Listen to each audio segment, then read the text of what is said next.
Welcome in to the first podcast we've had here. I think we're gonna call it the Tate Mathews podcast. Been arguing with my family over this for a while. But many of you know High School Sports Saturday on Saturday mornings on 104.5 The Zone. Had a lot of people throughout the years tell me, man, when you had that person on, I sure would have liked to have heard more than 15 minutes or 30 minutes, and an hour is just not enough time to do it. So we've known we were going to have this podcast where we could go longer on some of our guests and topics. And I knew when we were going to start this, and I knew the first one that wanted to have it about was Coach Carlton Flatt. And many of you know we lost Coach Flatt last week. He went on and is now in heaven where he knew he was going to go. And I know he's very happy about that. But I think we use the word legend a little too loosely in today's time. But when you're talking about Coach Carlton Flatt, that is a legend. That's what the definition of a legend is. He was born April 22nd, 1943. He passed on from his earthly life on March 23rd, 2026.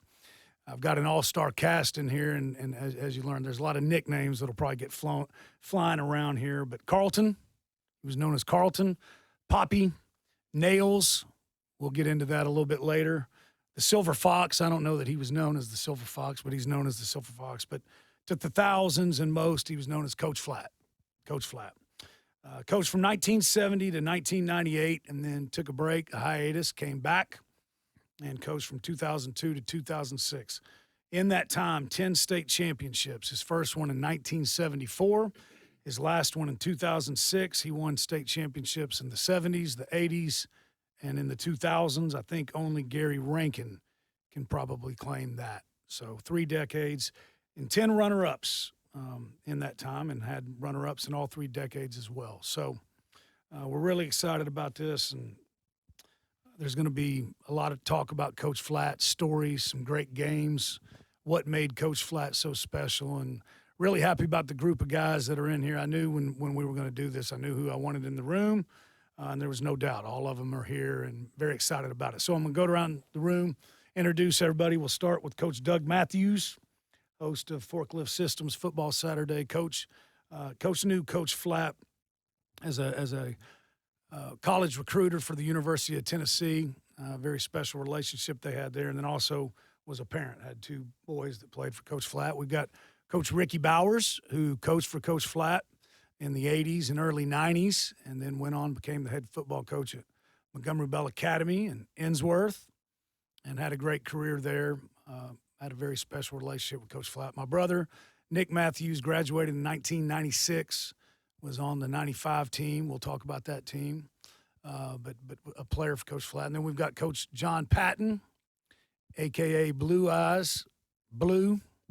I think Coach Patton has the most unique relationship in the room with Coach Flatt. He played for Coach Flatt, graduated in 1978, came back and after a great career at Vanderbilt, and coached for Coach Flatt, taught alongside him, was a department head chair with him, and then one of his closest friends later on in life. Actually officiated his or spoke at his celebration of life ceremony. Great job, by the way, Coach Patton. We got Coach David Pack, who coached for Coach Flatt in the 80s and early to mid-90s, then went on and became the head football coach at Christ Presbyterian Academy and FRA, and now Franklin Christian Academy. So you're known as Falcon 2 around the next to the Gentry Farms area at Franklin Christian Academy. So thanks for all y'all being here. We're going to have fun. We're going to honor Coach Flatt. Coach Patton, I want to start with you. You played for him in the 70s. When Nick and I played for him, he had already been doing it about 22, 23, 24 years by then. You had him early. What was it like playing for Coach Carlton Flatt in the 70s? Well, it was a blessing.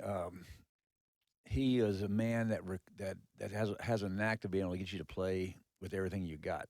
So, and you know, whoever was on the field, he would just come and make you give the very best you got. So whatever talent you had, he got the best out of it, and that's a unique talent, a great talent of a coach to be able to make that player, whoever that player is, play with their maximum potential, and that's what he was. He had the ability of bringing out the best in you, in each player that was on the field.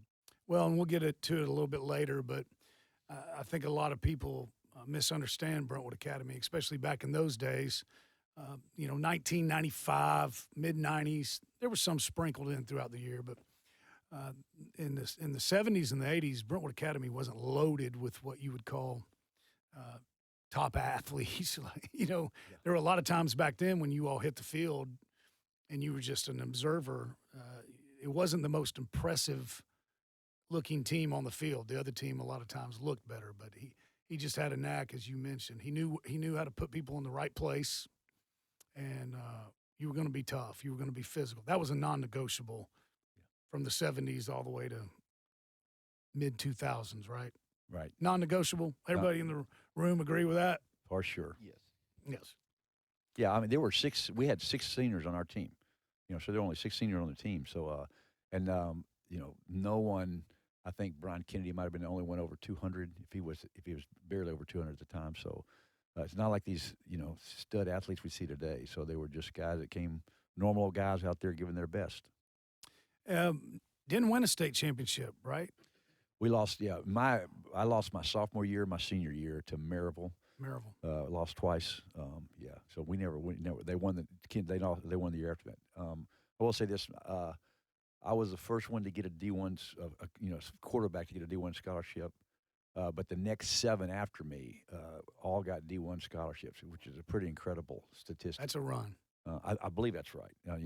Ken Austin was probably the greatest of all of them, but he was some great quarterbacks. So I think the next 7 quarterbacks all got D1 scholarships. You were the first one. Yes, sir. Just genes, man, athletic ability. Coach Mathews, you knew Coach Flatt. You met Coach Flatt as a college recruiter. You played at Vanderbilt. I guess your senior year, Brentwood Academy was founded. Went off, started your college coaching career, came back in 1980. Coach Majors gives you Middle Tennessee as your recruiting area. I don't know if you knew about Brentwood Academy before, but found out who they were. Probably didn't know who Carlton Flatt was, but you found out pretty quick. This guy's different. Yeah, I actually took over recruiting after the 1991 season, and matter of fact, Coach Bill Pace. 81 season. 81, excuse me. Bill Pace was the recruiter at that time, and he was head coach of Vanderbilt when I was there, and he was also the offensive coordinator when I went to Tennessee. One of the ways I got to Tennessee coaching for Coach Majors, but no, it was I didn't know a whole lot about Brentwood Academy, but there were some really good players coming out of there, and quarterbacks in particular. Carlton had a huge knack. He could think about Coach Flatt could do was he could coach offense every position. He could coach defense every position. He could coach kicking. He was a football coach, and he could coach any particular part of it. Come over, take over the drill if that's what it needed, and built the program. He was along with Bill Brown started the program, and he was there up until the end. As a couple of weeks ago now, as a fan, lived about half a block from the school. Outstanding coach and even a better person, better man. One just quick thing that I always reflect on. Coach Flatt always talked about the Brentwood Academy group. He always talked about families. It was the Mathews family. It was the Patton family. It wasn't just the player.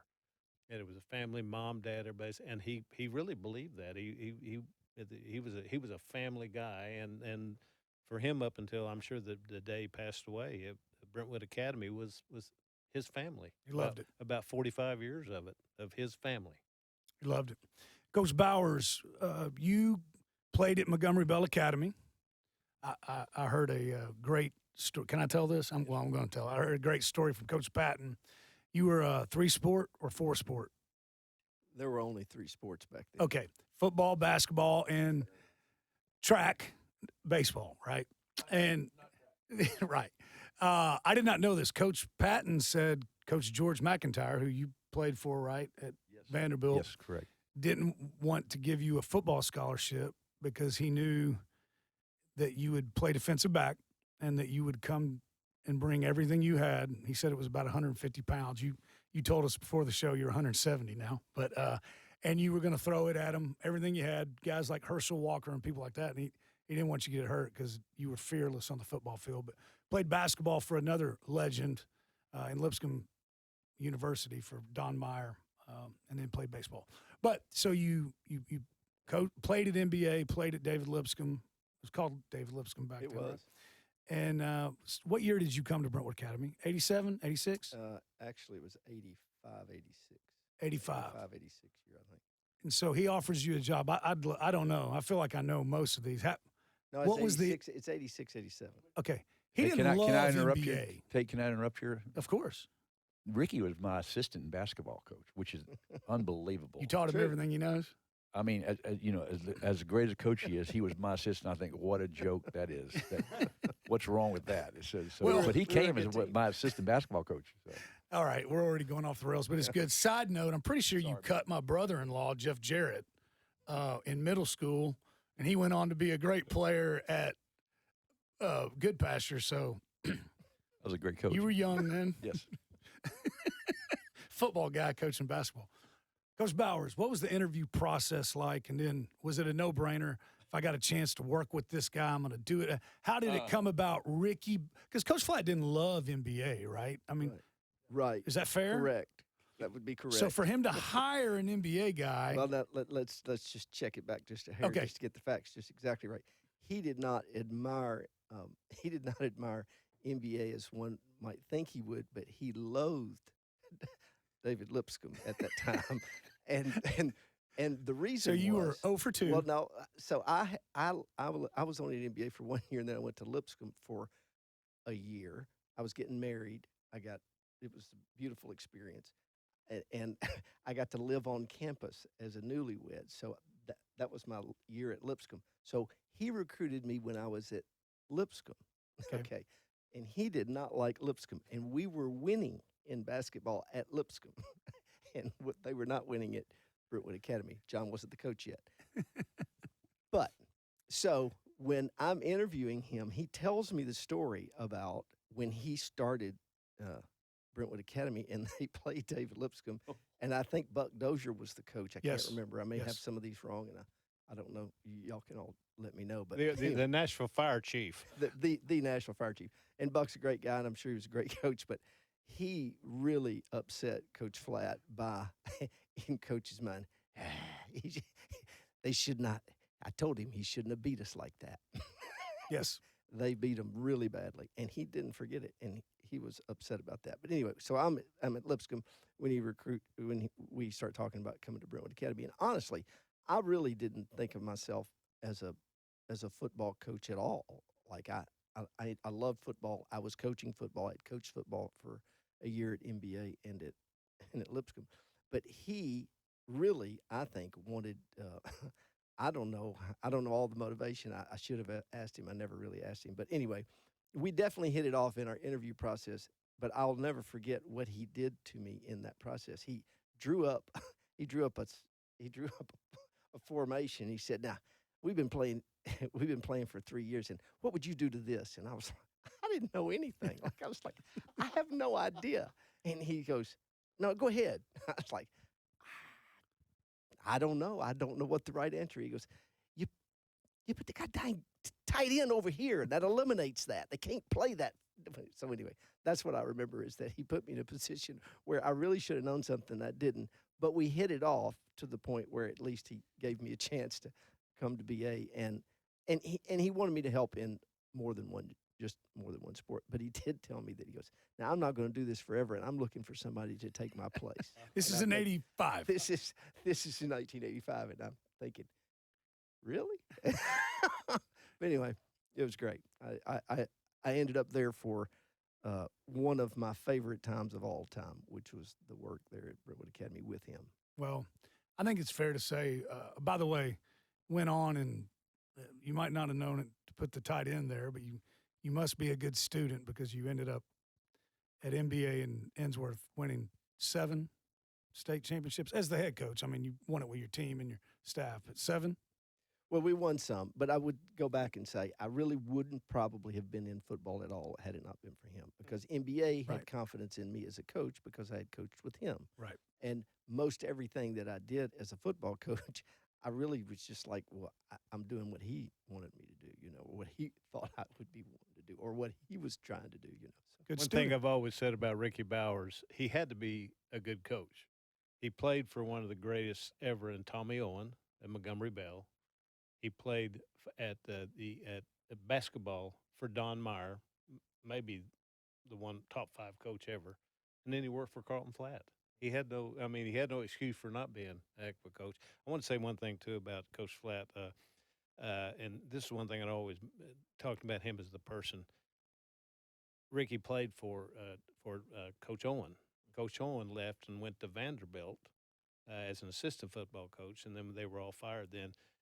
And Coach Flatt did not like NBA, didn't like Lipscomb. There's a lot of teams he didn't like. As a matter of fact, he hired Coach Owen, who had been the head coach and had a great career at NBA, to be an assistant at Brentwood Academy to get him back into coaching. And then Coach Owen eventually became the NBA coach again. So he was even though he didn't like NBA, he certainly liked Coach Owen. T.O., right? T.O. Tate, if I can go back to that story, that Lipscomb story, what happened there? When Hold on real quick. I'm sorry. I don't believe in no. I don't believe in scripts. I like it to be natural, but I did take some notes. 1971, Lipscomb beat Brentwood Academy 40-12, last game of the season. 1972, they beat him 31-0. I think that's the game Coach Bowers is talking about. And boy, that was a mistake. Go ahead. Well, Never happened I again. was not there, but so I could get some of the facts wrong. But there was several of the players got in trouble, I think, for drinking, and were they were expelled for that. They couldn't play that ball game. And I think Ricky, they had like 13 players, and Ricky and Carlton came to coach and said, "Please have mercy on us. I mean, we got 13 players on the team." Yes. And he didn't have any mercy whatsoever. And I think after the game, he went up and says, "I'm not going to forget this." And he never did forget that. I think this is okay, but we're going to do it. I remember in 91, we're up 14-0, 14-7 or 21-7. There's 5 seconds left on the clock. You were probably in his ear. You probably were too. And we called timeout. We were. You were in his ears. And what we got, by the way, do y'all know we used to call y'all the Holy Trinity? He was the Father, you were the Son, and you were the Holy Spirit. Anyways. They say the Holy Spirit is what moves people Which to is, higher ground. all of those are fitting. But he calls timeout, throws a touchdown pass to Brad Perry in the end zone. We go up 2-yard line. He throws a touchdown. It was Brad Perry, right? Touchdown. And we win. Coach Mack, who had nothing to do with the tail kicking that happened in 72, was not happy. He's in heaven now too, but he was another great Middle Tennessee coach. But that was my first year there because I didn't get there till 1990. And I remember Coach Flatt came in the locker. He said, "Boys," he said, "some of you might not know what that was about." He said, "But he said in 1972, he said I went over and I told Coach Dozier and and they beat the flip out of us." And he said, he said I went home and I prayed, and I said, "Lord, if we ever get a chance to get them back, we're gonna get them back." He goes, "And we've been doing it ever since." Anyways, go ahead, Coach Patton. That was it. That was the story. Great. All right, Nick Mathews graduated in 1996, was on the 95 team. We're going to talk about the great teams a little bit later. Coach Bowers and I had moved on by then. But I believe we played each other. You all went in 95, 15-0. That was a great game. That's when everybody knew NBA's coming. But that was a good story, and we'll get to that. 95, 15-0 was your senior year, then 96, 30-0. Let's all be honest. Anybody who doesn't like it, tough tacos. That's why there's a public-private split, right? Sure. Everybody agree with that? Wait, what are y'all being passive for? Yes. What's the I deal read here? recently where Gary Rankin said that's not the truth. I don't care. I love Coach Rankin. That's why there's a I public-private read split. that he said that's nowhere near the truth. Well, Tate. that's what From happened. Gary's mouth himself. That was recent this week, I think, wasn't it, Coach? There's no question about that. When Brentwood Academy beat Riverdale Yes. for the state championship, it was that's when all you know what broke loose. Yep. It was just a matter of when the split was going to happen, not if. You two were on that staff, but so Well, Coach Flatt in the 90s, but that 95 team, a lot of people say it's the greatest ever. We'll debate that a little bit later. You were actually captain of the team. Coach Flatt had a soft spot. He did. Um, Like the Mathews family. what was it like playing for him in the mid-90s It was on great. that team? And he was, you hear the stories of like Coach Patton when they were there, and he was still hard, but we were good.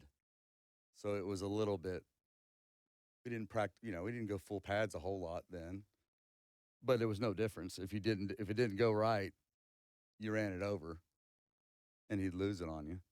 By the way, I think he told Coach Pack that he was going to be the next head coach too. That was after Hired Coach him. Bowers left. A lot of people went And Coach Bowers said, David, he told me that 10 years, he's gonna be coaching there another 20 years. I didn't believe it, but I was flattered by it. That's the weird thing about Coach Flatt. I knew it wasn't necessarily. I mean, his intentions weren't deceptive. I think in that moment he probably believed it. He did. And I knew it wasn't true, but I still let it feel good. Yeah. So y'all beat Riverdale. That was a great team. Tito if Lee, we're gonna Kirsten talk about Biggers. the split, or what are you going to say? But there was a lot of, if you go back in preseason, those coaches, I can remember one in Fayetteville maybe, that, these boys don't know what it's like. Because we'd gone to 5A, right? There was a quote, they've never been to the pit. Right. And that was Well, y'all went to the pit. that was 42 to nothing, I think. Remember we went to the Shoney's before, where we ate, and they wouldn't talk to us. But anyways, I think Coach took that stuff personal. He did. And so that season, you can look at the schedule and the teams, and the ones he wanted everybody up for, we were. And it was a fun year. Coach Pack, you came in what year? You need to hold the mic, Coach. 87. 87. You're an NBA guy. I was. And then a Swanee guy. Great player at Swanee. Great player. I didn't know this until I helped Coach Bowers one year. And I guess you were a late bloomer at NBA. Is this fair? That's an understatement. Understatement. 17 in college, State. That's rough. Chris Garrett and you graduated when you were 17. More on Chris Garrett later. And then you went to Swanee, played football there. So what was your interview process like? It was quick. So I was coaching middle school. Well, John's part of this story. Coach Patton here. Old Blue is part of this story too. So I got out of school and had my commercial real estate license and was headed down that path. And NBA asked me to coach the head coach of the 7th and 8th grade team. So Which were called the Microbes. The Microbes, actually, for some reason. And so I thought that would be fun. And I did it. And we had some really good players. D. Thompson, Tate McDaniel, Chris Fleos, Alex Waddy. Like, we had Tiger Harris. It was a really good middle school group. I didn't know the difference. I'd never done it before. And we went through the season undefeated. And then we had Brentwood Academy the last game, who had like 5 projected NFL draft picks on their middle school team. Bubba Miller, Al Allen. Al Allen was 6'4", 215 in 8th grade. I mean, it was unbelievable. And so I actually scouted. I don't know if I've ever revealed this. I actually went and scouted him a couple times because I knew it was going to come down to that. And I knew John before that too. So, I mean, it wasn't anything like that. But I had no anti-Brentwood Academy sentiment. It was going to be a big middle school game. So I thought, okay.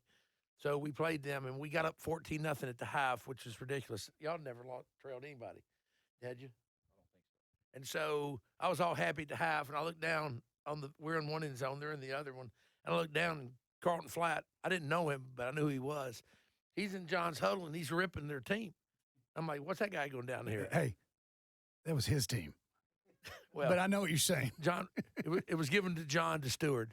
And so Well, I'm I like, like what's that guy going down here? I was mad because I'm like, he needs to get out of here, you know? And then they lined up, and the power eye just ran over us the whole second half and got up 8 on us, and we scored it. We hit a 99.5-yard touchdown pass with about 30 off the half-yard line. You got to give him credit. That took guts to call that. The Coach fact Bowers, the fact good? that we even had it in is what I like to Yeah. boast Well, that's of. kind of your MO. I'm sure a lot of people did it, but that one of the things, though, he did care about the middle school team. But you ran what you ran in high school, too, right? And he had Yeah. good coaches doing it. You're right. And then JV. So when I got to Brentwood, well, we'll come to that. But anyway, so So we scored, missed 2-point conversion. This is my first. Tell them why. Tell them why. Well, I've got 3 plays that I can identify in my coaching past where I'd like to have back, and one of them occurred right there in the first season. So we had this 2-point play that was pretty slick, but we ran it at Bubba Miller. Yeah, I don't know why. I mean, I hadn't figured that out yet that mattered. And he knocked 4 of our guys down and found the ball and threw it on the ground and threw. I mean, it was awful. It was like King Kong playing Red Rover. It was ridiculous. So we got beat. And on Monday, my phone, I got a message from Carlton Flatt at Brentwood Academy, and I called him back. I didn't know what was going on really. I thought we'd left our cooler over there or something. And he asked me if he saw the game. I guess he got my number from you, Rick, probably. And he asked me if I'd ever thought about coaching high school football and teaching school and stuff. And I actually had. We all had.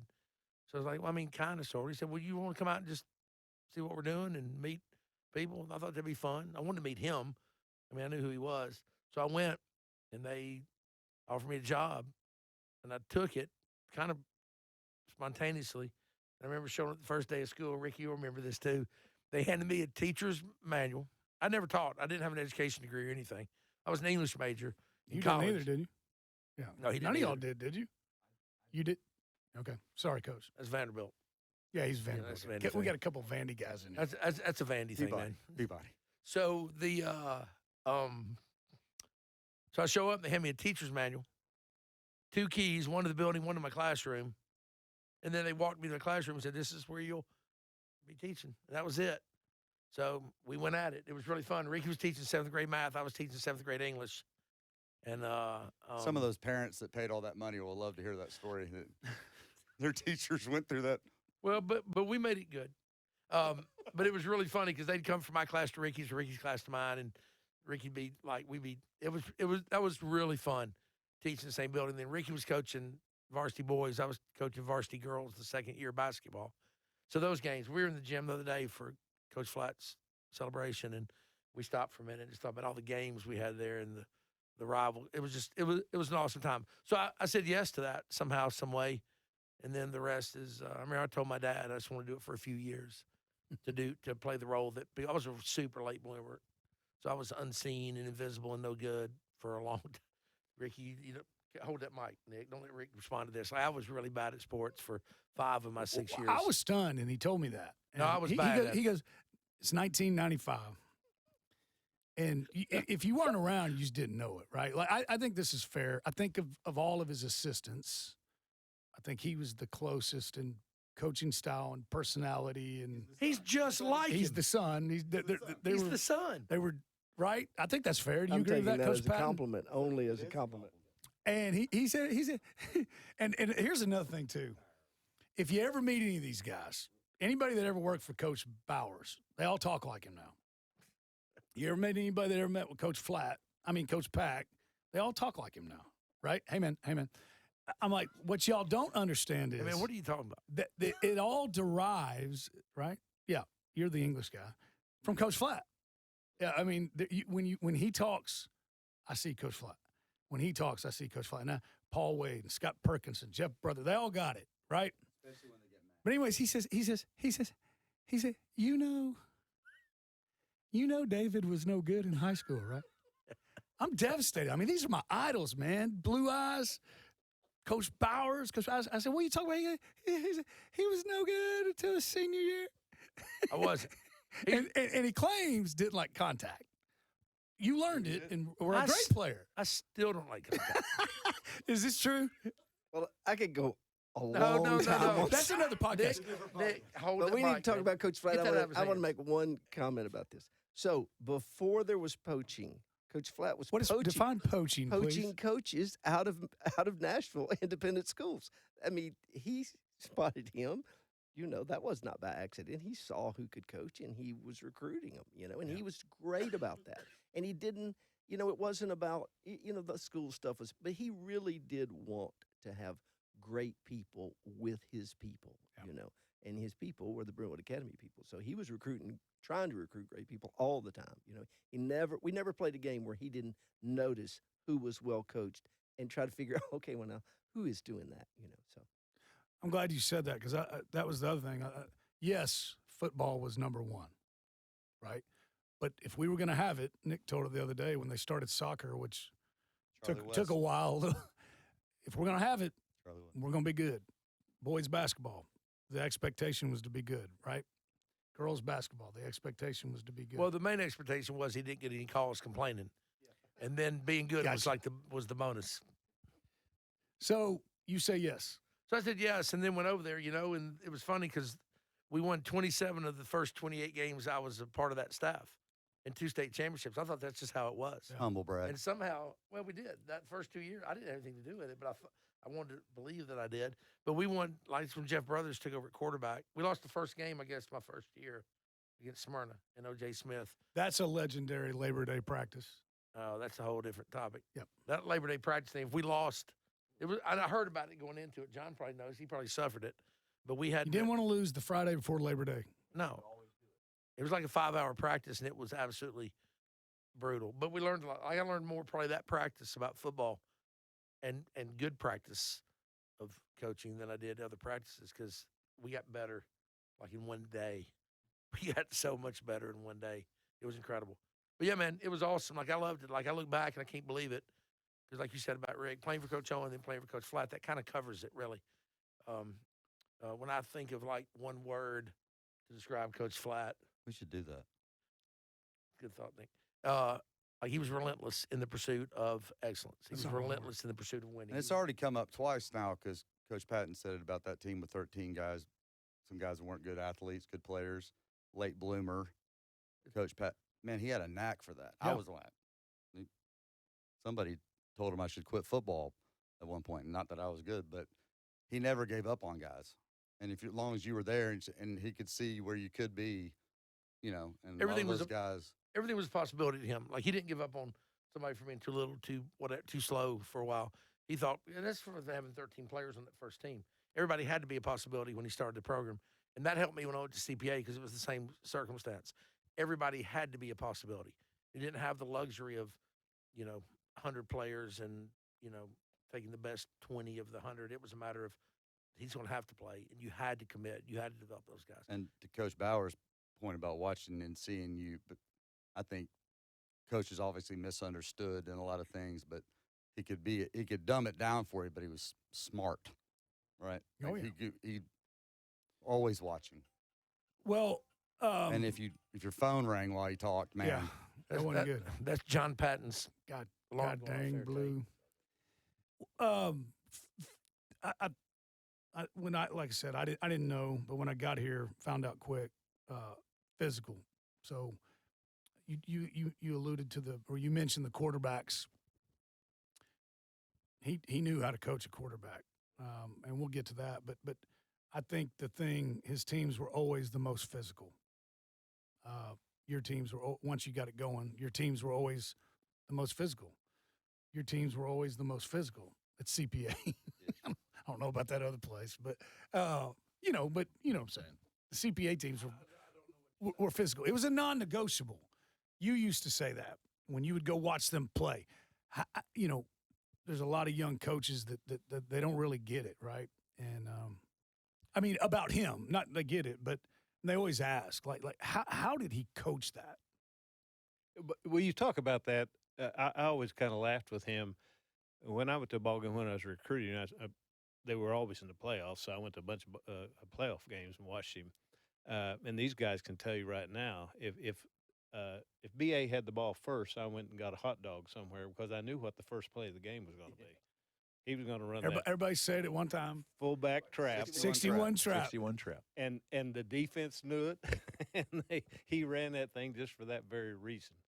But you know what one of the things Coach Flatt did that you guys were too young, he was really the first high school coach that I knew in the state of Tennessee. He threw the ball, and his number one route, you better, if you were a defensive back, you better, coach, you better cover the takeoff route because he was going to run the takeoff route on you. But he threw the ball a lot, even though he made his living doing some other things. He threw the ball a lot. I wanted to tell this story real quick before, we talk about him being a coach. When he was the athletic director after first time he retired, and they brought who was the guy from Macaulay they brought in? BA. Potter. Ralph Potter. Yeah, But, Ralph but Tom Potter. Moore was the first time he retired. Well, Coach Flatt actually he coached. At that time he coached the middle school. He'd had all these state championships, and he he was athletic director, coached the middle school. And I never forget. For some reason, I went to a jamboree for middle school down in I think it was at Page High School, and John Patton was the freshman coach at CPA, and so I was down. John was they were wasn't their time to be out there yet, and I went down and was talking to John, and we talked a little bit. He said, "By the way," he said, "Have you seen Coach Flatt?" And I said, "No." He said, "Well, he's here." He said, "And you know what he's doing? He didn't have a team there. He was scouting CPA's middle school team at a jamboree, At Page, and I they think. were going to play him later in the year." Yeah. Oh, yeah. I thought, but your point is great. I thought when we did this thing for Coach Jimmy, Coach Pack said it when you first got to BA. I remember you said it sounded different, the practice, right, the hitting, and that's where I think it's that. When I think about the coaching, like I had, he was smart. Coach Bowers, he hired tough guys. And Coach Jimmy didn't teach us blocking technique, but we knew how to hit. And that was the biggest thing. If that wasn't happening, okay, we'll figure out a way to make sure that happens. It sounded a lot different. It's almost like if you ever heard like a pro golfer, a good golfer hitting on the range, it's a different sound when the ball hits the club. It was different. It was thunderous. And that's where I learned as a non-contact player, according to Coach Bowers, which has plenty of merit. Do you remember that? Is You that don't, you do could teach? Well, I know it myself. No, when you told me that. You don't remember that, do you? It's okay. It's true. So, but what I learned at BA, like I learned my football from Coach Flatt. Like organizationally, kind of ideologically, Coach Owen had an influence on both of us for sure. He was so organized and meticulous and detailed. It's crazy. I'm not so much, but like I would say I learned my football from Coach Flatt because not only was the sound of the contact different and thunderous, like I learned how to teach it. And that's what I didn't have as a young player. Nobody taught me contact. Like Ricky would hit anything. You could put Ricky on the I-65 North between here and Goodlettsville, and he'll go hit trucks during rush hour. Like he came up that way. I wasn't that way, but nobody taught me. Nobody eased me into it. It was either you got to do that or you're no good. And so I didn't get that, and it wasn't natural to me. But with Coach Flatt, I learned how to teach it, which made me comfortable demanding it. No, yeah. I'm not comfortable demanding some of the kids that I don't know how to teach them to do, right? And that's where I think a lot of coaches get frustrated and write kids off and give up on possibilities that are in the unseen. But I learned there that you can teach how to hit, how to tackle, how to make contact before you demand it. And that's why we had so many players that were overachievers. Yeah. Like on the 95 and 96 team, particularly the 88 team, 87, 88 team, which was led by like Jeff Brothers was our quarterback, Jeremy Spivey, who I consider the best contact player I've ever been around, period. And those guys, we had some natural football players, there's no question. But we had guys like your brother-in-law playing center for us during that stretch, Jason Jarrett, who was unbelievable the way he played football. And he was the most undersized guy on the field. Center At 5'8", 180, 595 pounds. But he could block anybody there was. And that's because he was taught how to make contact safely and technique sound. And then once that was taught, it's easy to demand it. So I learned that there as a non-contact player. Well, and that was something I thought he was so great at was Jason was you mentioned Jason. Jason was a running back. He was a blue running back his freshman, sophomore year. Coach Flatt moved him to center. There's so many stories of that through the years, especially with the offensive lineman. He knew, all right, this guy might be a skill guy now, but he ain't gonna play there. But we'll make him a good center. We'll make him a good left guard, especially in the 80s. And the way you got from your blue, which people won't know, but to earn your red jersey, you didn't get it by making a touchdown or catching a big pass. You did it by knocking somebody's tail, right? Right. Hitting somebody. Right. All right. You talked about, Coach, you talked about the poaching of the coaches. It started before that, okay? Because we're talking about the staff. And you want to talk about tough when we get to these early ones, but he didn't have a whole lot of turnover in his staff. I mean, you two left to go be head coaches, or you probably wouldn't have left. You could have been a head coach, but that wasn't what the Lord called you to do. Jimmy Gentry, more on that in a second. Ray Dalton. Now, if we're talking tough, those two are about as tough as it gets, right? Bobby Gentry, Hall of Famer in my book. Ricky Bowers, David Pack, John Patton, Wendell Harris, Arnold Husky in the early days, Mickey Jacobs, Brad Perry, David Peden. We can go on and on, right? Coach Brothers was there for a bit. But when Coach Flatt was an all-OVC Offensive Player of the Year, and I think it's 64. Back then you played both. He was Offensive Player of the Year as a quarterback and was all-OVC defensive back. I didn't know that. Ricky, you were like only 3 then. Yes. Yes. And 7. he goes and he gets his first coaching job. I think this is it is. You mentioned it. Who knows? So he gets his first coaching job at Tennessee Tech. I don't think you did a good job of that in the celebration. Graduate assistant. I don't think he totally loved that. I don't think their lifestyles and his lifestyles married up. Is that fair? Do you remember it that way? Say that again now. When he was at Tennessee Tech as a graduate assistant, I don't think some of the language and the nightlife of the staff married up to the way Coach Flatt lived his life. Yes. So I don't think he loved it. Yes. Great story on that, but that it gets to the end. If they win, they're probably going to be rehired. If they're not, they lose their job. He's going to go take a job at NASA, right, in Huntsville. And Bill Brown, who ends up being the first headmaster at Brentwood Academy, offers him a job at Battleground Academy. He goes. The head coach is a man named Jimmy Gentry, right? I mean, that's where that started. And then Coach Flatt, I don't remember how many years he was at Brentwood Academy before he, as Coach Bowers so eloquently said, poached Coach Gentry.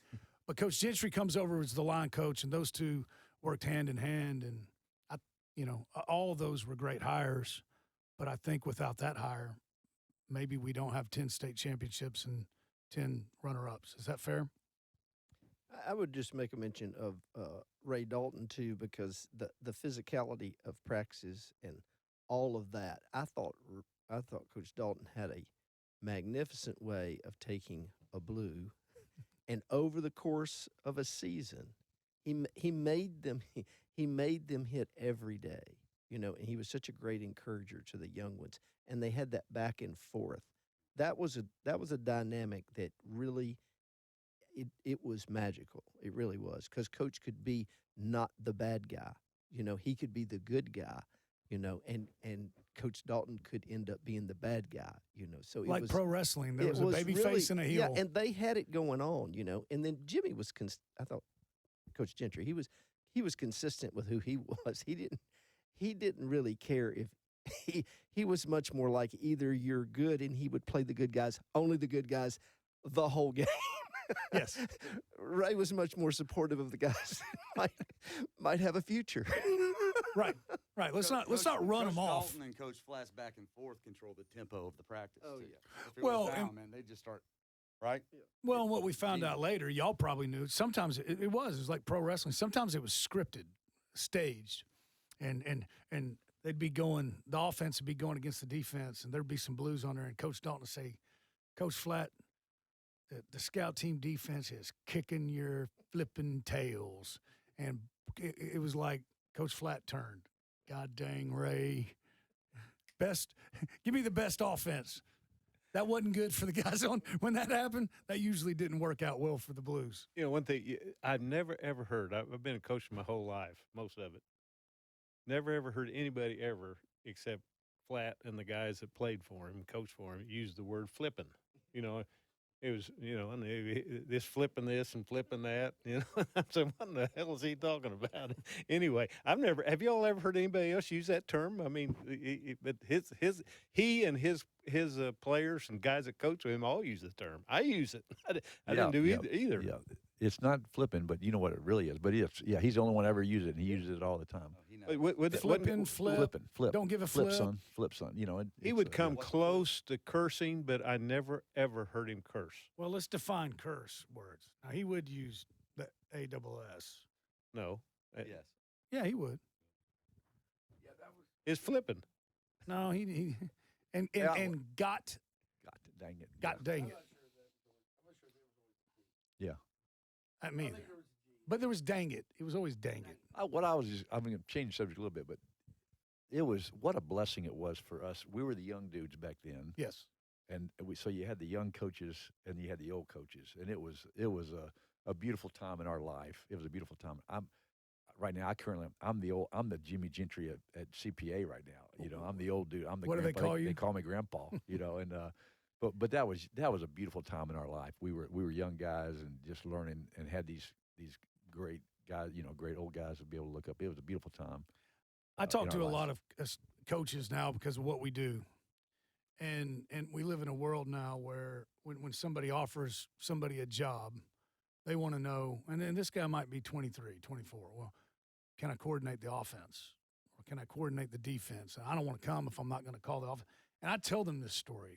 It had to have been intentional, but I thought Coach Flatt did it, and maybe I'm wrong.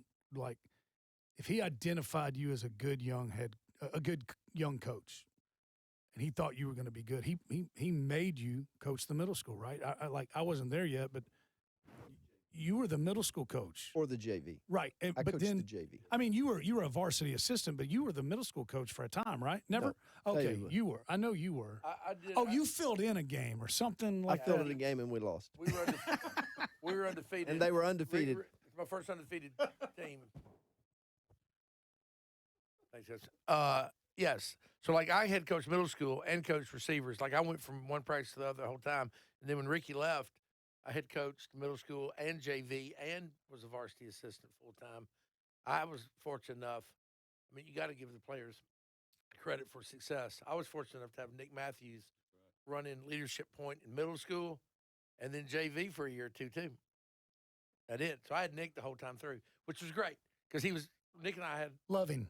No, I love Nick from the No, whole he time. was a and loving kid. and well, he knew I loved him too. So Nick was kind of my go-to, my ride or die guy during that stretch because he was like my leader on the middle school. And then we do JV on Mondays. We didn't practice together. I'm like, Nick, we're going to go hard. We go to Riverdale and places like that to do JV, and it was just really fun. So I love that kid sitting on that couch over there, man. We went through some good stuff. And you got to call your offense if he wasn't there. You got to Everything. jazz it up a little bit. Everything. But JV, okay, yeah. And then you filled in that one game. What was your deal? Appendicitis? I had or an something? emergency appendectomy Good. with an grief. undefeated team. They wouldn't let me off the gurney. I tried to And delay you it. lost? Just so you know, it was his second. He got us beat. It's his second emergency appendectomy. Kind of like today. Did you have an appendectomy? Well, before, let me tell you this. I've only had one emergency appendectomy, but I know where Ricky's coming from because he's had 3 retirements and he gets all kinds of gifts. he's like, he's the closest to Coach Flatt. I just want to tell the audience out there, I'm not done prepare yet. for a return and 4th retirement on Ricky Bowers. I'm making it here. First call on this podcast. He'll be back. I can't wait. All right, but JV coach, middle school coach, JV coach, middle school coach. He had a knack for that, right? And it was a compliment, right? And to your point on that, which these guys would know because we wouldn't know, we didn't coach for, but he had to be good at because there's egos in the room, right? I mean, that's a lot of great coaches. Ray Dalton, Jimmy Gentry's a war hero, but they didn't Jimmy Gentry. supplant Bobby him. Gentry, he might not be a war hero, but he done some things, you know. Wow. Go ahead, sorry. But so he had to be good at that. Like that's not. There's got to be times you want more responsibility or what, but you didn't, right? You know, one thing. Of course, I'm more Carlton's age.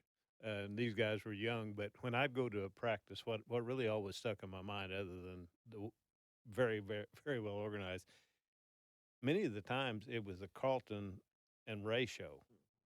And they would get after each other, and I mean, they would get and it was funny, and they'd go back and forth at each other. You all kind of talked about, but that watching practice, that's the thing kind of stood out to me about it was that they really there's a lot of back and forth between those two guys, and they were very, very similar in a lot of different ways. As a matter of fact, about the same age group, I think, weren't they, John? I think Coach Dalton was a little older, I think maybe. But boy, they respected each other so much. But man, they gave no quarter to either one of them. It would. Carlton was the head coach, but I'm not sure Ray understood that he was head coach some of the time. You know what I mean? You know, some about Carlton. A good friend a great friend is someone that you can really get after, and they would almost the fighting words. You would, a great friend in your life is not someone who's really going to speak hard truth to you. And Ray and Carlton had that relationship.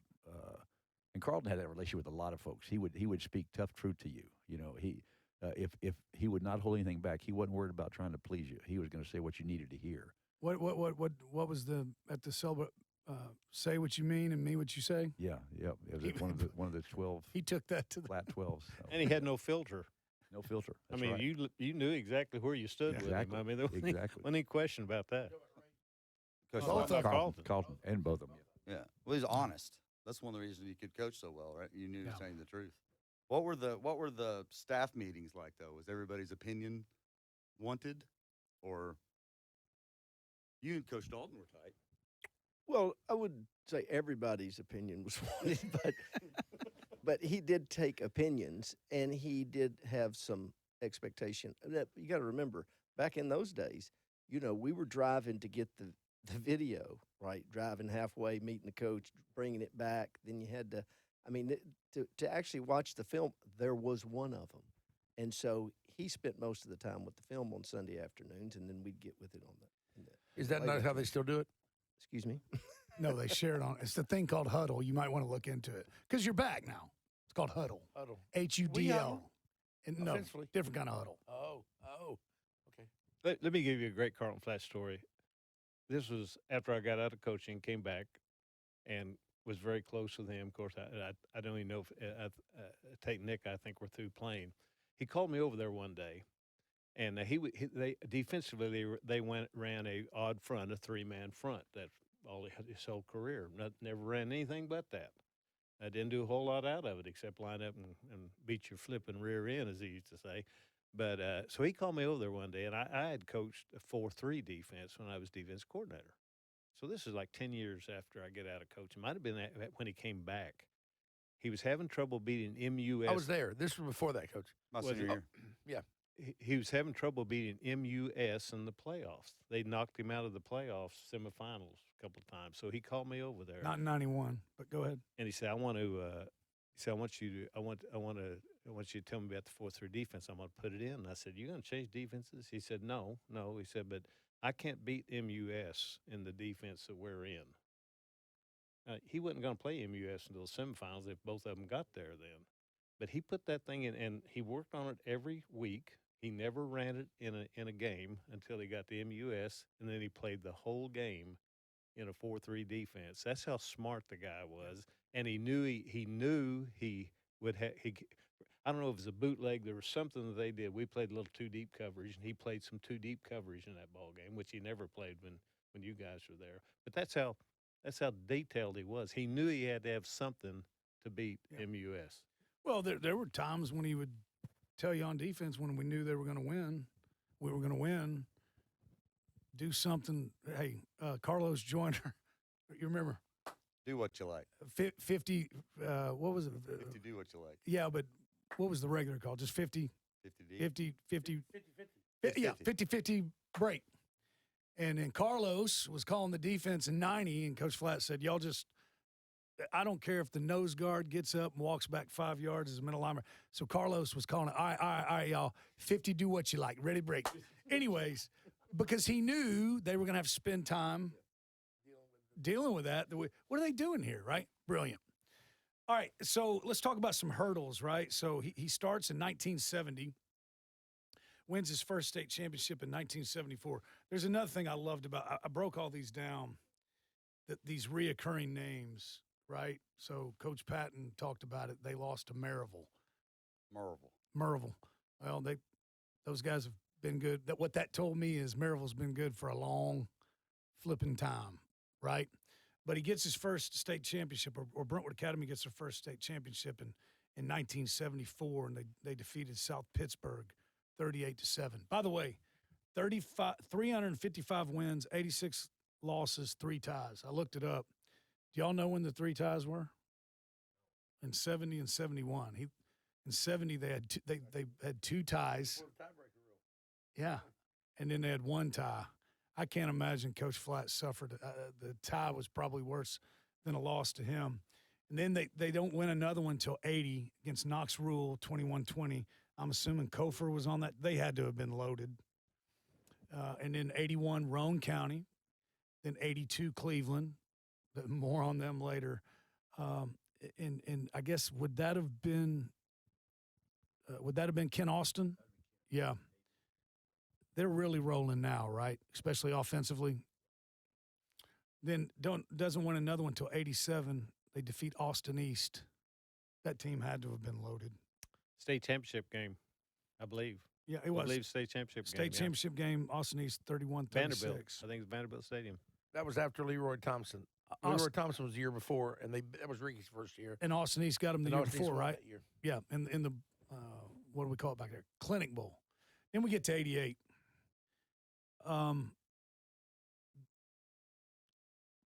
Let's start with you. Of all the great teams, now you left and coached against some of them. Where do you rank 88? You talking about Brentwood Academy teams? Yes, sir. It was the best. It was the any best team. Well, that was the best of the Brentwood Academy teams in a runaway. Runaway. A little bit of a runaway, yes. But, hey, I would say on a 100-yard dash, I'd say they were at least 20 yards ahead of the You were rest. on that staff. You were on that staff. Hold on. What made that team so special? I think they were. It was like, well, they had all of the ingredients of all Coach Flatt's great teams: physical, played fast, predictable, but yet unpredictable. But they were probably as unified a group as I've ever been around up until that time. Some might call that team rough. I just say physical. Do you remember who you all beat that year in the Blue Cross Clinic Bowl? Alcoa, 23-12. They've been good forever too. Nick, would you like to weigh in on the greatest Brentwood Academy team of all time? No, I just wouldn't say it was a runaway. I think it's close. Because why? I mean, you move up 5A, right? Undefeated. Was 88 undefeated? I don't know. Huh? Very undefeated. So your team 88? Were they? That was I'm going to go dominant 88 team. and then 95 and 96 as the next two. And that's with all due respect for Ken Austin's team that beat Rural. That Knoxville Rural BA game is one of the legendary epic milestone games in that program by far, maybe as much as any. That was 80. I saw all of them almost. Didn't see the 70s, but from the 80s on. And the impressive thing about those Riverdale game, and then they went to, for years, the talk around other coaches. I talked to a lot of different coaches because of the whole state. They win that AA division, but they can't win anything else, and so maybe then he went to. Or maybe single A back that time, and then he went double A, then he went triple A, and listen, from an overall high school coaching, when Brentwood Academy beat Riverdale, we alluded to a while ago, and Riverdale was they were the team, and was it triple A then? 5A. 5A. They went 93. They went 4A. Yep. 94 4A, 95 5A. When they beat 5A was all there was. When they beat Riverdale, we alluded to it a little while ago. That was because Riverdale was an outstanding program.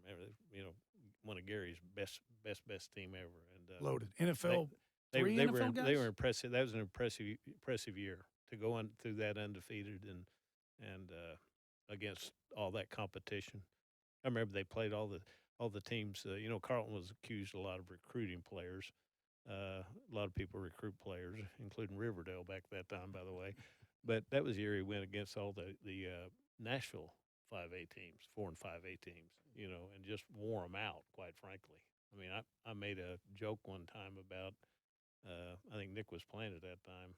I enjoyed going to the ball games because I always got to see a great band at halftime because all the Metro teams were great. Great bands.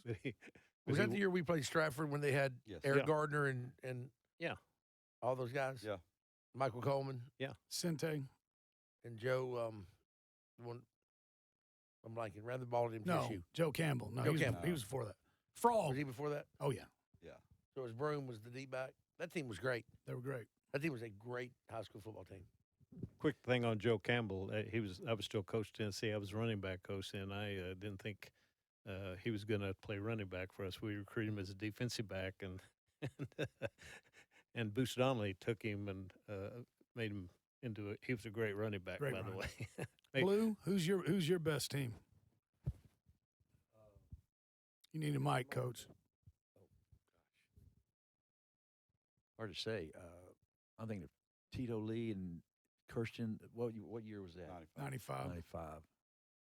I think that one, because I was coaching defensive backs at that time, and I think all four of them played at the next level. Probably had Mickey then. Yeah, Probably had Mickey Allen. Mickey Kirsten, Kevin B.J. Luttrell. Jordan, and, Yeah. and maybe a strong say. I'm thinking, was that Andy Ogles? I'm not sure. No. But anyway. No, he was 88. So anyway, right? I lose track of the years, but that was I would say that was the best team. That was pretty cool. They had a thing on Sunday before Tommy Bethel put it together, who's one of my best friends and graduated in 92. And you two got there a little later. You must have ridden with Coach Pack, Coach Bowers. But I saw you. I just happened to be looking over there. And when Andy Ogles walked in, and I saw you, especially you, I saw y'all light up. That was cool for me because Andy was one of those guys, right? Andy was, 5'7"? But he would, yeah. That was another guy who'd throw his body at you, right? You guys love seeing guys like them, right? Coach Bowers makes a good point, though, when he's picking his favorite team. The 95 team put his team out in the semis.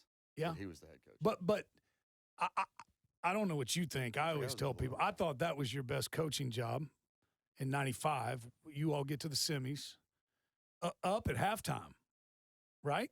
We were. Yes. And some people think that when Brentwood Academy fumbled out of the back of the end zone. That was the next year. Oh, was that 96? Yes, sir. Yes, sir. Oh. that hurts Well, my and feelings. here, I'll So refresh was your memory. 95 95. I'm going to do it, all right? I'm going to do it. Oh, right, right. 95, I think, 95. was your best coaching job. Okay, thank you. And here's why. You all make it to the I'll take it. I'm You can doing it. stop. You all made it to the semifinals. I think Montgomery Bell Academy's up 13-7. You had a quarterback named Flopsy, Tennis players. and you had a linebacker named Doggy. And you're going up against Tito Lee, or as Coach Flatt said, Tito. God dang Tito. Kirsten Biggers, Austin Kemp was on that team. Mickey Allen. Man Bass. If B.J. memory Jordan. serves me correct, Coach, Montgomery Bell Academy's up 13-7. Y'all are doing y'all are Jedi-ing the Jedi. You're Jedi-ing the Jedi. You're Coach Flatting Coach Flatt. Will Bartholomew was playing great. If memory serves me correct, came out in the second half, and I think you called it 44, maybe, Green 44 or whatever, to Leland Prevost. Jermaine Bass hit him, Oh, my God. and I think you could have heard it at Changed the Franklin game. High School, and it changed. Do you remember that way? Or you were in it by then, but I thought that was your best coaching job. I don't know if you Was agree that or your not. best volunteer assistant that you had on the staff that year? That Do you was remember who that is? absolutely the best volunteer assistant I've ever had. Maybe the last You talking about volunteer Ed assistant. Sheely? I'm talking about Tate Mathews.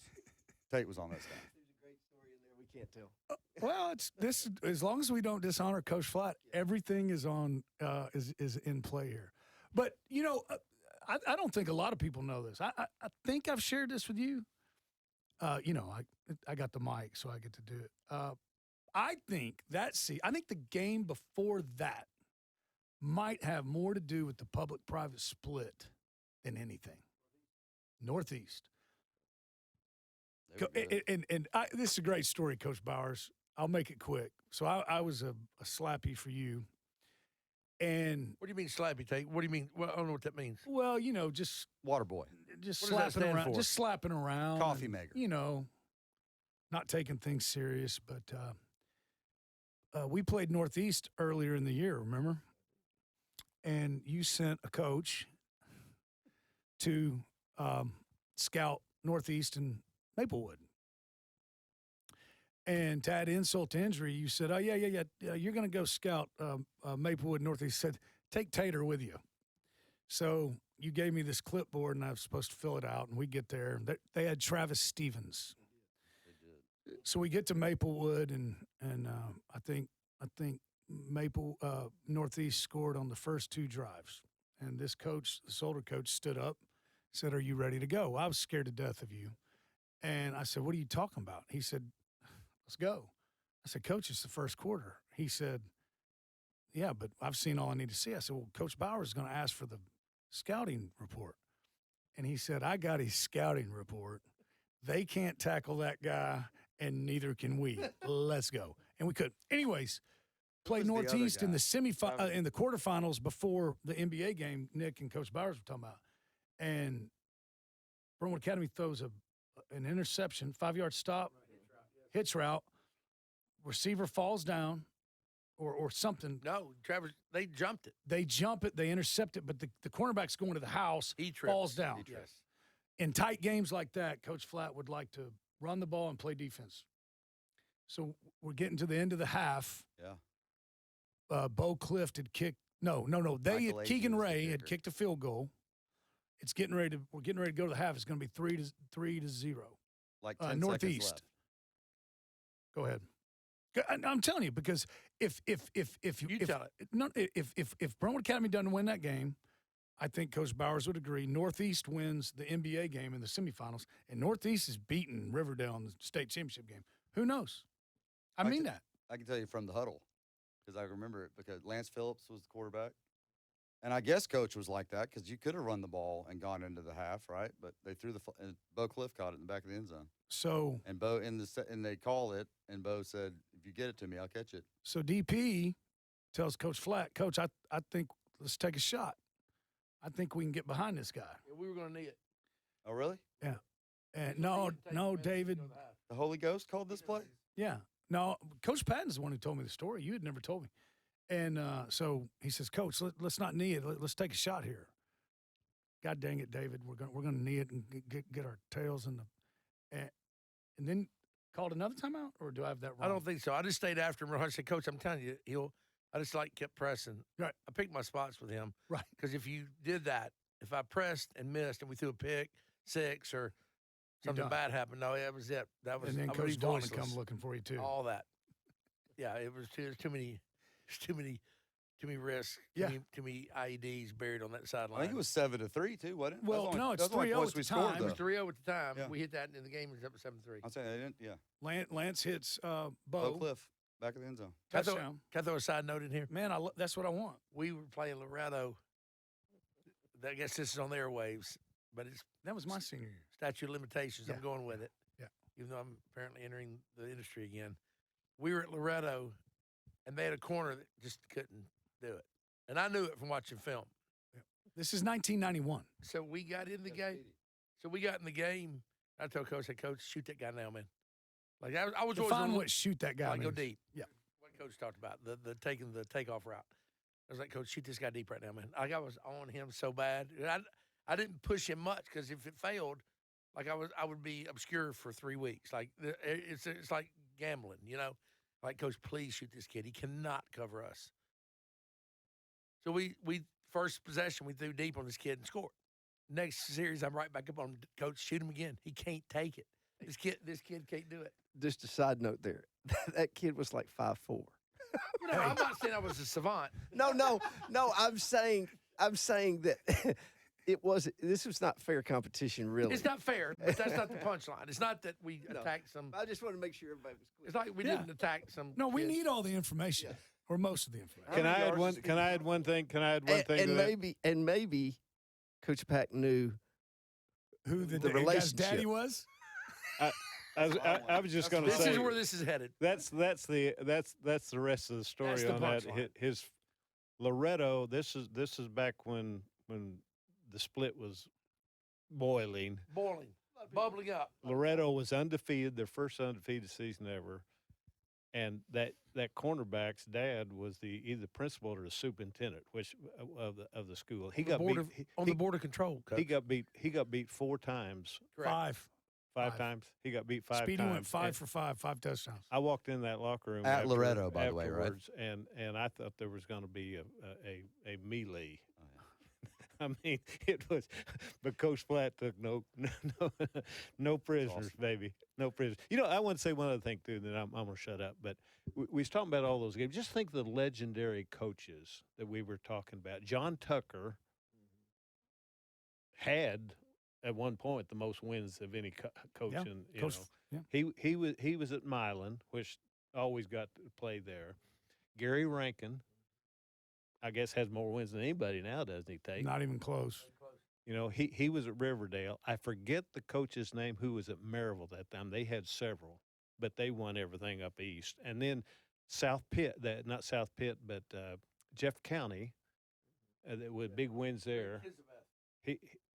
I mean, some of the great coaches in the history of and Ricky Bowers. Yeah, well, No, I'm serious about that. Those games were always great games to watch because they were really, all of them really well coached, and usually were pretty darn good ball games. You know, and Carlton played in a bunch of them. I do think this is important, though. At the time, I think y'all knew who we were attacking. I don't think Coach Flatt knew, did he? Who the He kid did not was? know. He did not know, and I'm not saying that I did or didn't. You did know. And that's okay, but you were in your 20s. He did not know. I don't think no, he did. Coach Flatt did not He know. didn't know. Oh. He did not know. He wouldn't have kept I going. know that for a fact because I got a little bit of Oh, you got in trouble. the heat I was trying to avoid. Share it. And well, You talking about this Loretto game? this Yeah, he didn't Loretto know who the again. kid was. Okay. I know. DP did. Coach Patton. I'm not saying I knew that. You knew. Come on. So when the game was over, I was trying to avert the risk. Like when I'm throwing the ball deep, there's a risk in that if it misses or we throw a pick, I'm out. I'm irrelevant. I'm Mr. Irrelevant for at least 2 weeks. And then doing it a second time or a third time perhaps was like equally risky. But they all hit because Jeff Speedy was on fire. And they all worked. But then after the game, I think that player's dad came into the locker room and like verbally undressed Coach Flatt about it, and he was a board of control member. So these are the seeds of the Division II split. On Monday or Saturday, we come in Saturday mornings for film or Sunday? When did we come in? Sunday. On Sunday, after church. I got a little pull aside. Goes, did you know who that was? To which you're a great poker player, so I can't wait to hear the answer. I'm like, who? What are we talking about, Coach? Who are you talking about? Anyway, I did catch a little bit of an undressing for that. Hey, side note on that. We got to go quick on this one. But side note on that, the other one, back to Ray Dalton. Y'all remember this? Same game. They had twins. Coach Patton, come on now. If you can get this, I'll give you a $100 bill. Lonnie and Donnie Cotton.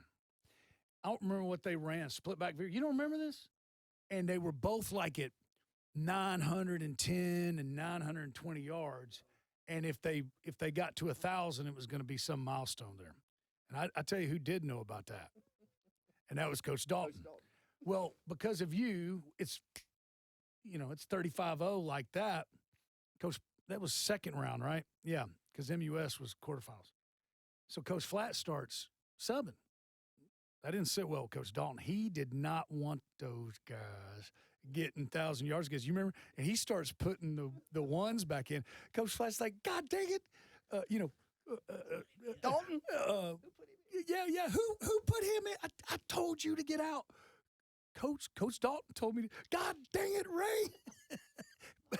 And one of them broke 1,000, and Coach Dalton was mad. He was seething. Y'all remember that? All right. And then we'll go to some others. But I think I'm biased. That was 1991. I'm not going to say that's the best team, but that and the main reason was Jeff Speedy, who served our country. Was a helicopter pilot in the Marines, and his the Speedy. You were talking about families. The Speedy family, they were pretty dang good. I thought that playoff run, and again I'm biased, but I thought that playoff run was stacks up there with the best of them. Jeff, Coach Pack and I were talking about this the other day. Going into that year, Jeff Brothers was the quarterback, won 2 state championships with those teams, right? Yeah, 87 and 88. Then Opie took over. So then going into 91, we don't have a quarterback. You remember this? We went and had a spring game against Yeah. We went to spring game against Mount Juliet because Howell Flatt, Coach Flatt's cousin, was the coach. And Brad was the quarterback and Speedy was the backup.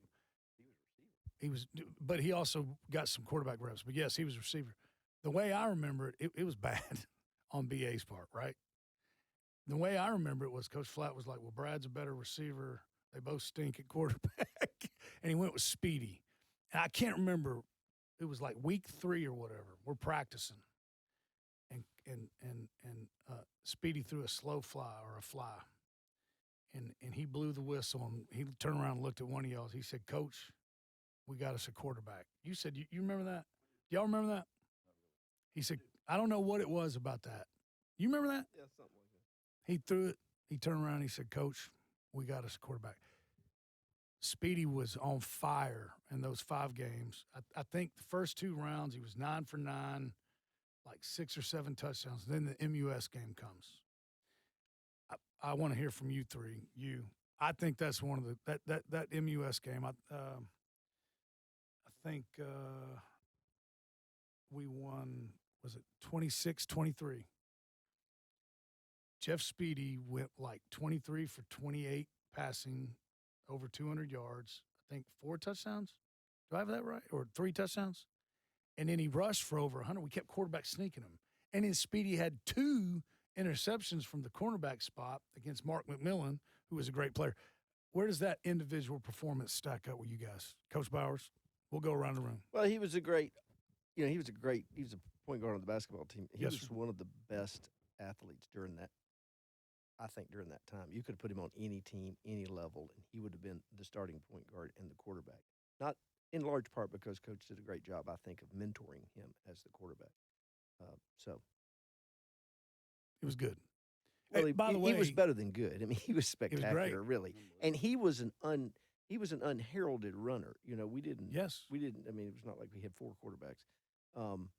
And I remember distinctly him breaking tackles, like against really good players, and that's sort of that's when you know you got a weird guy is when they can't get tackled right. He went from not even going to be – he's going to be a wide receiver to an SEC recruited quarterback, played quarterback, full scholarship at Kentucky. Started. In 12 games or whatever. Yeah. Coach Patton. Coach Pack. I remember when that happened because I was coaching receivers, and I had both of them part-time, and Brad was by far the better receiver. By far. So when that happened, he's like, we got our quarterback. I'm like, yes, because I was interested in what we were going to do at receiver, right? But that whole Jeff run was magical. Like, it was literally like intangible, subjective area, like figurative level magic. Like, he was a good player, like Coach said, but there was nothing about him that projected that he would create the results or gain the access to the SEC that he did. It was a nice testament to Brad as well. Yes. The way he managed that. I mean, he was all in. Yeah, big time. He jumped right in and became the best receiver, right? So. You know, BA had a bunch of this. I remember this from watching him recruiting him. Then when I came over here and the boys went there, he always had 5 or 6, 5'10", 5'9", 5'11", 170-pound athletes and they all played wide receiver and they all played defensive back and they all, were all no great players, but all athletic. Almost all of them. Ricky played basketball, but he always had those. That was one of his. He had really good skill people, not maybe college type skill, but guys who they were football players. They could do a lot of things, and you talk about Scott Speedy was a tremendous athlete also. I mean, that was an athletic family. It speaks a lot to Brad too, like Coach said, but it's also Coach Flatt. He didn't lie. He was honest to you. Like, there was never a maybe or you could trust him. And Brad played free safety that year too, didn't he? Yeah, Brad could play everything. Return punts, wore the purple sleeves. I never understood that. I mean, I got it once, but Coach Flatt was so non-flash, and then you got your best receiver out there, red helmet, red jerseys, gray pants, and then you got a guy with purple 3/4 sleeves. Speedy went on, defeats Powell. We defeated Powell in the state championship game. Speedy broke every passing record. It's been broken now, but Broke every passing record in that game, 49-7. Can we rewind a moment? I'm going to go ahead and let's do this. No. Should we do it or not? So in that MUS game against Mark McMillan, MUS was like formidable enough that Coach, he was trying to research other defensive fronts to stop them, and they had a great team. So our multi-purpose tailback slot receiver that year was a young senior named Tate Mathews, who had a calf strain. 28. Number 28 in your heart. So Tate had like a calf strain, and Coach Flatt was watching their defense and came up with, he saw where we could get them by formation into a vulnerable spot, but we needed a running back who also had the ability to route downfield as a receiver. And Tate was the only one we had like that. So Tate's calf was strained. Were you there? You were there for this, Rick. So Ray Dalton takes a knee pad, an Adams 1972 big, thick knee pad that they don't wear anymore. An RID 40. No, that's what it was called, RID 40. An RID 40. And he takes Ace bandage and wraps it on Tate's calf and then tapes it up too. Like cutting the circulation off. Totally. And it would not protect a contusion, but yet this is somehow going to remediate a muscle strain. And says that he's okay. And Tate went out there, and we had a formation by which we could get in. And John Sartell, who was a Division I football player, tight end, defensive end. Did he go to UT? Yeah. Yeah. He had to step out as a 9 technique, absent a tight end, I guess, and was responsible for basically covering Tate through from either flat or hook. And so we ran this choice route play on them. How many times did we run that night? 40. We must have run it literally 20 times. And every time we did it, Tate would come off of that guy, make a move, break it opposite that guy's leverage, catch it. And we probably averaged 18 yards of carry on that play, 18 yards of catch. And that really was the strategy that knocked them off balance. Now, that I'm not going to say that play won the game because it wasn't specific like that, but it kept them from getting in a rhythm defensively that they were used to. And every time we needed it, we did it. And Tate had the ability to run the ball at tailback hard into the play call, but also go out as a wide receiver and route that. And not only route them, but choice route them, which is a decision-making process. And he and Jeff had a rhythm and an understanding that was part of that magic that we caught. And that's the play. I mean, I don't remember a game where very many. I've coached one as the head coach against Knoxville Webb when I was at FRA that where a design play like changed the game. But that's the first time I'd seen that. And it was incredible. Like it broke that game down. So our podcast host, Tate Mathews of Tate Mathews Podcasts, like broke the biggest game we had that year open. And I think that 91 team, by its effect, is one of the top 5. Probably, I'm going to call it one of the top 5 teams BA's had. I think so. Nobody asked me about my number 1 team yet. I was going to, but you already answered. Well, but 88. real quick, if you're talking about that special relationship Tate and Jeff had during that game, having played pickleball with them recently, it does not translate to the pickleball court. That Speedy and I are late quarterback to the receiver pickleball relationship. game, but we're coming. I totally believe you. Not so I great. totally believe that. Anyway, it's interesting. My pick is 88, and then I would go back to the 95, 96 window where the Riverdale, Lincoln County 30-0, 30-game winning streak in 5A. And then I'm going to go to 91 and the Ken Austin, Jimmy Hockaday thing. You can't leave that behind. I mean, that was unbelievable, really. Does anybody know? Did Coach ever answer that question? He's Would going he to answer go. best He's going to team? go with the Tito Lee era. Yeah, he's going to go with 95. I think he's going to go 96. 95. That's my guess. What do you think, John? Well, thank you. You're kind. That's not. It was Speedy did that, but thank you. No, it's not, he delivered the ball, but you were open, and you were tremendously open. But Coach Flatt didn't was. have to be. Y'all were like, Coach Flatt architected that one all the way. He you did. saw things. So when did he saw do that? things. Is that on Sunday? He brings that up? Oh, that's a well, it may yeah. No, we it may have started the year before. I think it started in 1986. Yeah. When they were in When a MUS split 6 and we couldn't figure out. They took away the stop. Then we put in the counter, and so We started working on it weeks before. It was an evolution. I can remember. We've got some good friends there. If they get mad, they can get mad. They're your Church of Christ brothers. But I can remember week 2. Yeah, we played Paducah Tillman, got beat. Did we talk about this? Was off air. So that year, I mean, I don't want it all to be about the 91 team, but so we played Paducah Tillman, which when did that start? 88, 88, 80, 87, 88, 89, 90, 91. And back then, Paducah Tillman would win, and then Brentwood Academy would win. Paducah Tillman would win, then they were great teams, right? Coach, you agree with that? And they had a quarterback named Billy Jack Haskins. He ended up being Speedy's roommate at Kentucky. And we were at 14-10. 14-12. Yeah, because we lost 18-14. Yeah, we were at 4. No. This is 91. This is 91. And we had the ball 1st and 1. No. This ain't about me. And I think people would find that interesting. Carlton Flatt and Brentwood Academy have the ball 1st and goal on the 1.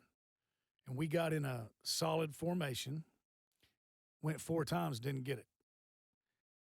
They go 99 yards and win the game. You remember that? Anyways, the next week was week 2. And I can remember we were jogging out, and Coach Bowers, you ran. And Coach Bowers comes jogging out. He was like, "Here we go, Red. Here we go. MUS week, Red. MUS week." And I'm sitting there going, "We're not going to play MUS till the 3rd round of the playoffs." Why is Coach Bowers? I was like, "Coach Bowers, is he sick? So he got a fever or something?" MUS week. We started working on it then. Anyways, hey, I want to talk about the David and Coach Patton used this word. I thought this was great. The David and Goliath games. So it got to where scheduling was tough, right? Coach Flatt wasn't afraid to lose a game in the regular season. I think this is it, if it was going to make us better. I know you did that at NBA and Ensworth. You did that at CPA. Did y'all learn that from him, or was that just in y'all? You weren't worried about losing you wanted to win them all, but you weren't worried about losing a regular season game if it was going to get us ready for whoever we had to get through in the playoffs, right? Did you learn that from him, or was that just in you? That guy didn't want to. I know he wanted to win, but he would schedule a tough game that he probably could have gotten. Well, I think we scheduled tough games because we had to. Honestly, I mean, if we could so that wasn't intentional with well, it was intentional. You turned it. You turn a weakness into a strength, and I think Coach Flatt did the same thing. Yeah, I mean, I'm going to interrupt this, man. Genghis Khan did not schedule conflicts that he thought he might lose. You understand? Nor did Attila the Hun. Okay. Are we talking about Coach Flatt or Coach Bowers? We're talking about Coach Bowers here. So stay on theme here. Hey, stay on brand here. Those guys, Shunza, did not schedule things that he thought he might lose. So stay on brand here if you would, Tate. I got it. Thank you. And great color there. All right, I think the one that stands out to me, there were some big ones, but 1998, all 3 of y'all were on the staff. Pascagoula, Mississippi. What'd I say? Oh, 1988. Thank you. 1988, Pascagoula, Mississippi. There, right? Brentwood Academy wins 6-0. Y'all talk about that game. Talk about Pascagoula, Mississippi, man. What was it like rolling into town? Hotter than anything I've ever been to in my life. It was a swamp. I mean, it was tough, and they had beautiful. That was one of the few teams back then we played that platoon. I mean, totally platoon. They had. I can see sit up in the end zone watching them warm up, and they took. I mean, from the 50-yard line, they were 5 yards apart for 50 yards. It looked like but this is a platoon. We can't. And Carlton, I remember looking at Carlton and said, "Man," I said, "I don't know how we're going to do this thing. I don't know how." He goes, "I said, I don't know how we're going to win this game." He goes, "I think we're going to get somebody killed." I'm not worried about winning. I'm worried about getting somebody killed. And it was a David and Goliath, and Joe Paisley on the screen was our touchdown. I think, was it not? Yeah, but they had Terrell Buckley, right? The way I always heard it. Yeah. Did Jason Patrick beat him on a stop and go, but then Terrell caught him? Three-step fade. Terrell caught him, but he got it down there. Yeah. I'm assuming when y'all win that game, we're going to be pretty good. We knew we were going to be good before that. Like, we went down there with how many players, Rick? We flew with like 43 players. We didn't take everybody, but we didn't have probably 60. I think we took, we didn't take very many people. Did you fly? We flew. We flew. And we got down there, and then their coach was Shane Mathews, the quarterback at Florida. It was his dad was the head coach. They dressed 99 players. Back then, 0 wasn't eligible like it is now, which we didn't do. Yes. And so they had 1 through 99. They had 99 players dressed out, and we had less than half that. Like we were warmed up inside the 25 to the goal line. They covered the whole half the field, like Coach Patton was talking about. And it was, and they were pretty, man. They had a bunch of coaches. We had probably 7. They had probably 17. They had 99 players, all this stuff. It was incredible. And, dude, that's why the 88 team was the best. Like, That defense must have played lights out. everybody played lights out. And the thing about it was, like, you know when you see a running back and he's always fast enough to get away or always fast enough to break somebody's ankle down, right? Coach Mathews, you know what I'm talking about? Like, he may not be track fast, but he's football fast. He's as fast as he needs to be for whatever situation he's in. That team 88 was good enough to win every game it was in, regardless of who showed up. Now we played great every week. We didn't measure the opponent, but I think we all felt like we could play anybody, anywhere, anytime, and we were going to win.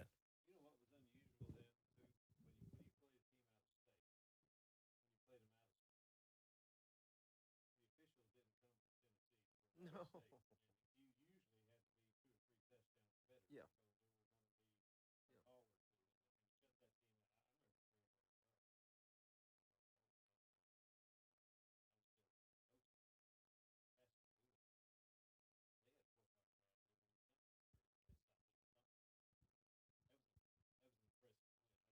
Were they home and homes back then? So did they cancel on No. them? No, it was 1 game. I wonder if they canceled. No. 19.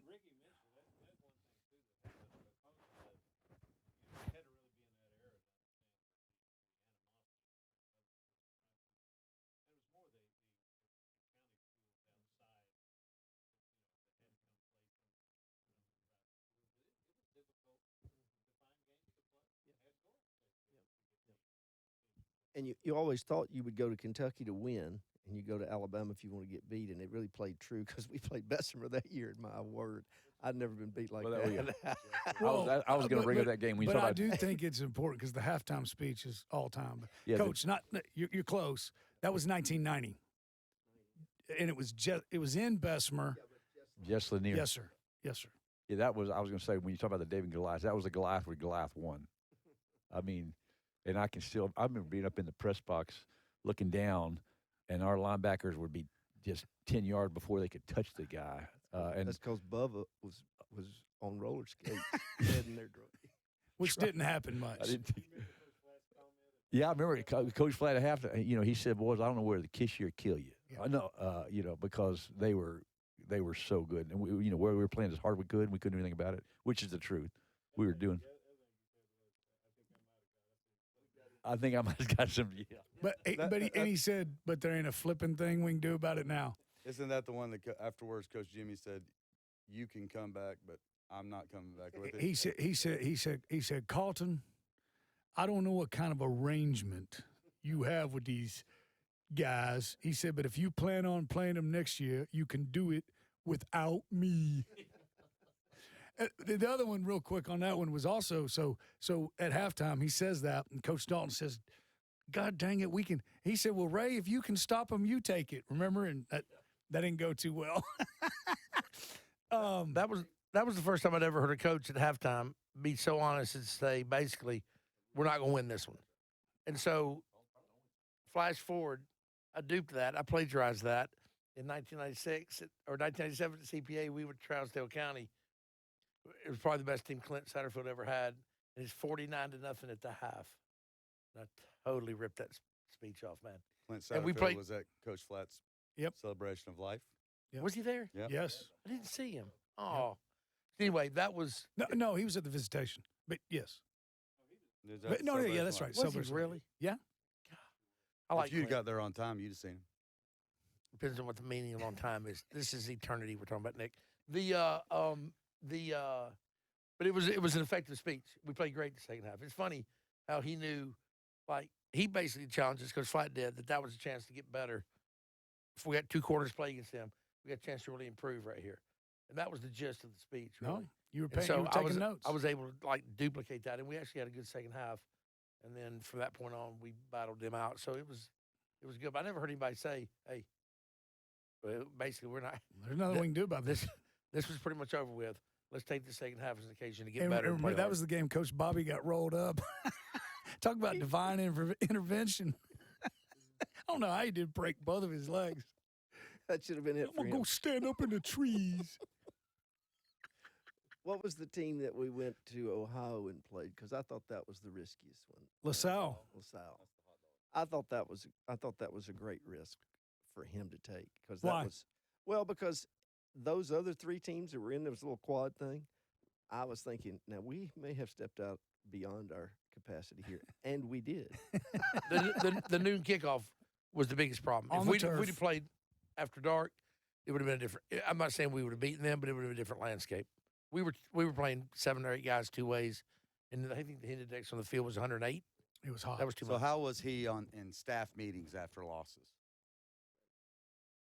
Like what? What do you mean great?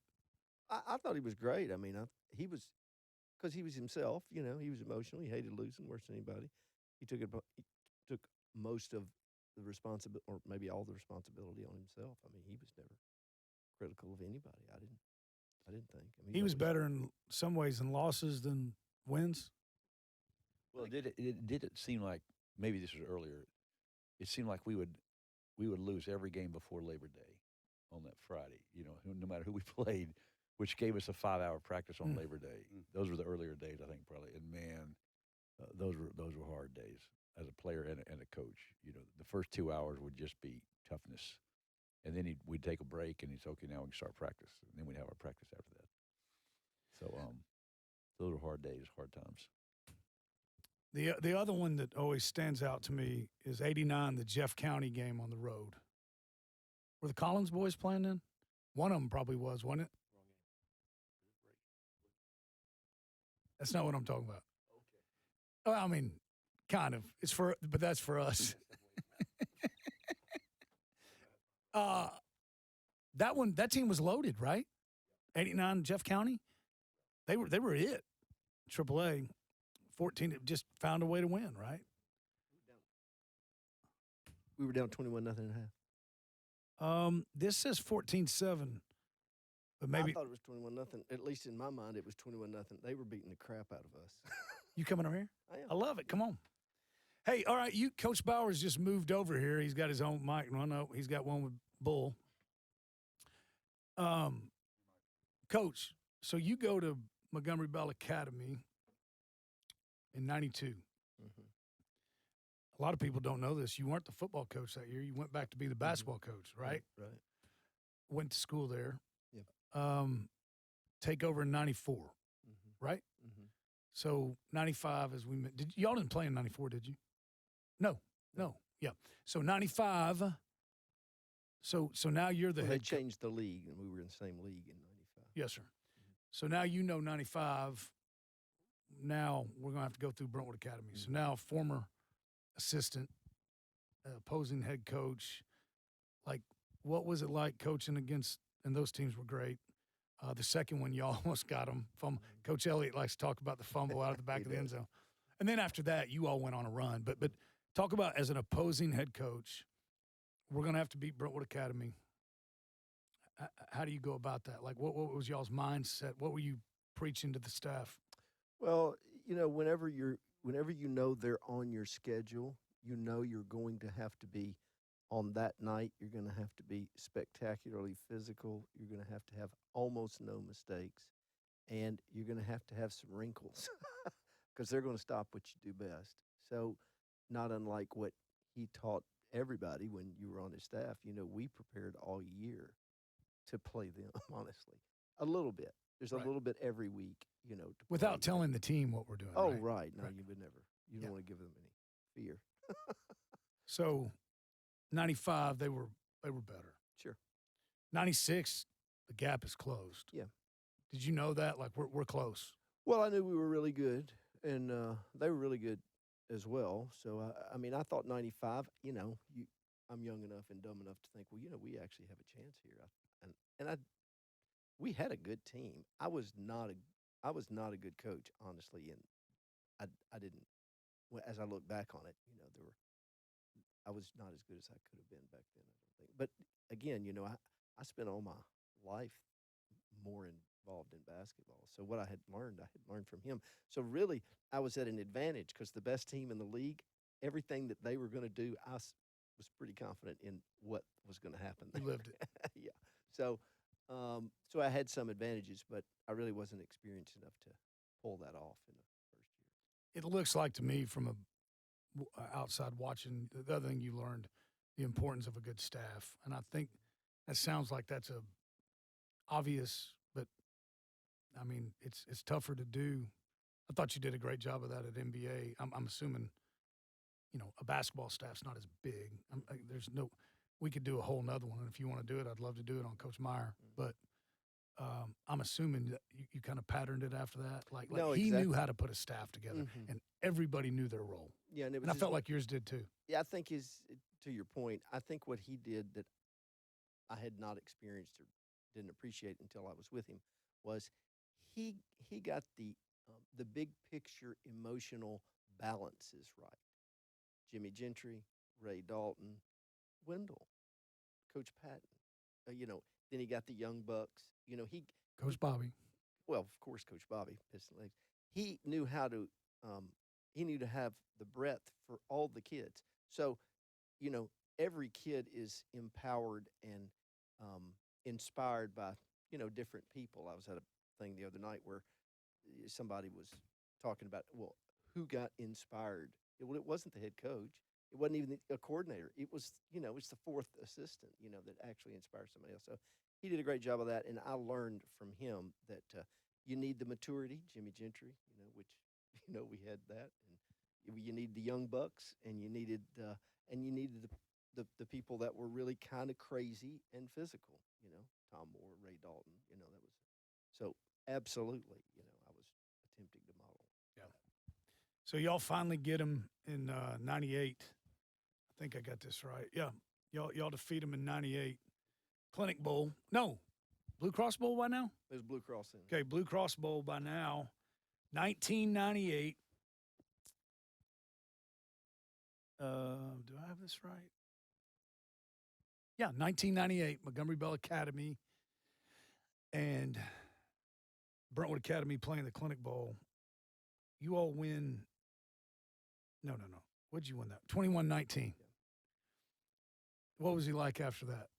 Well, he was great. He's disappointed because he felt responsible because they went for it on third down or whatever to throw.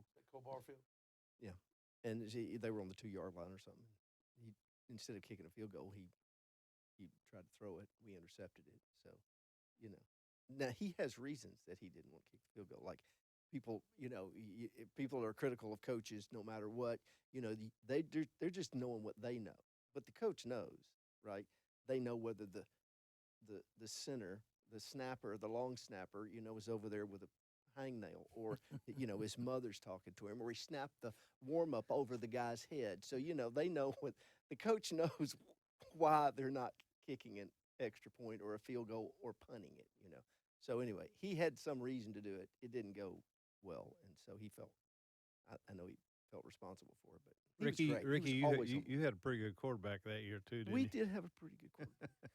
Turned out to be a pretty good coach also. Pretty good. I didn't. I thought this was funny. There's a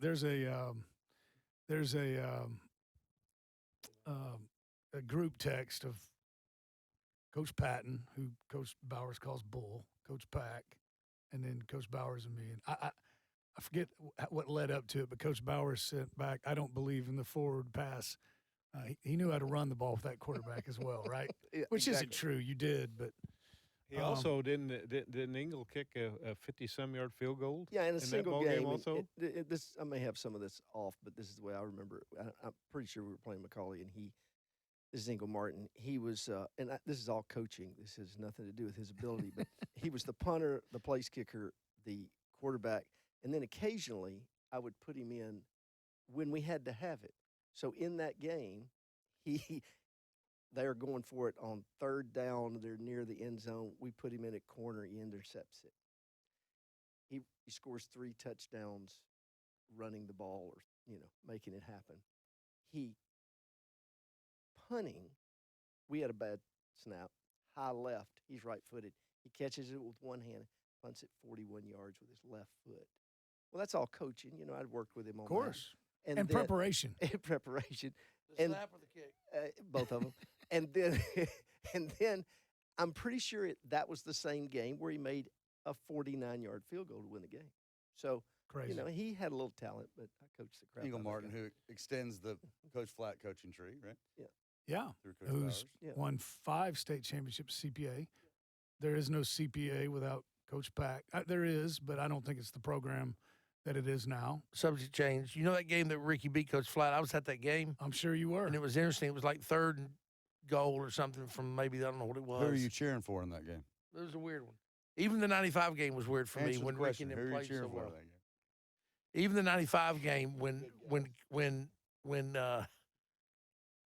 in the 95 game when Ricky was coaching NBA with a bunch of tennis players and they were leading us at the half, it was weird for me because it was my alma mater.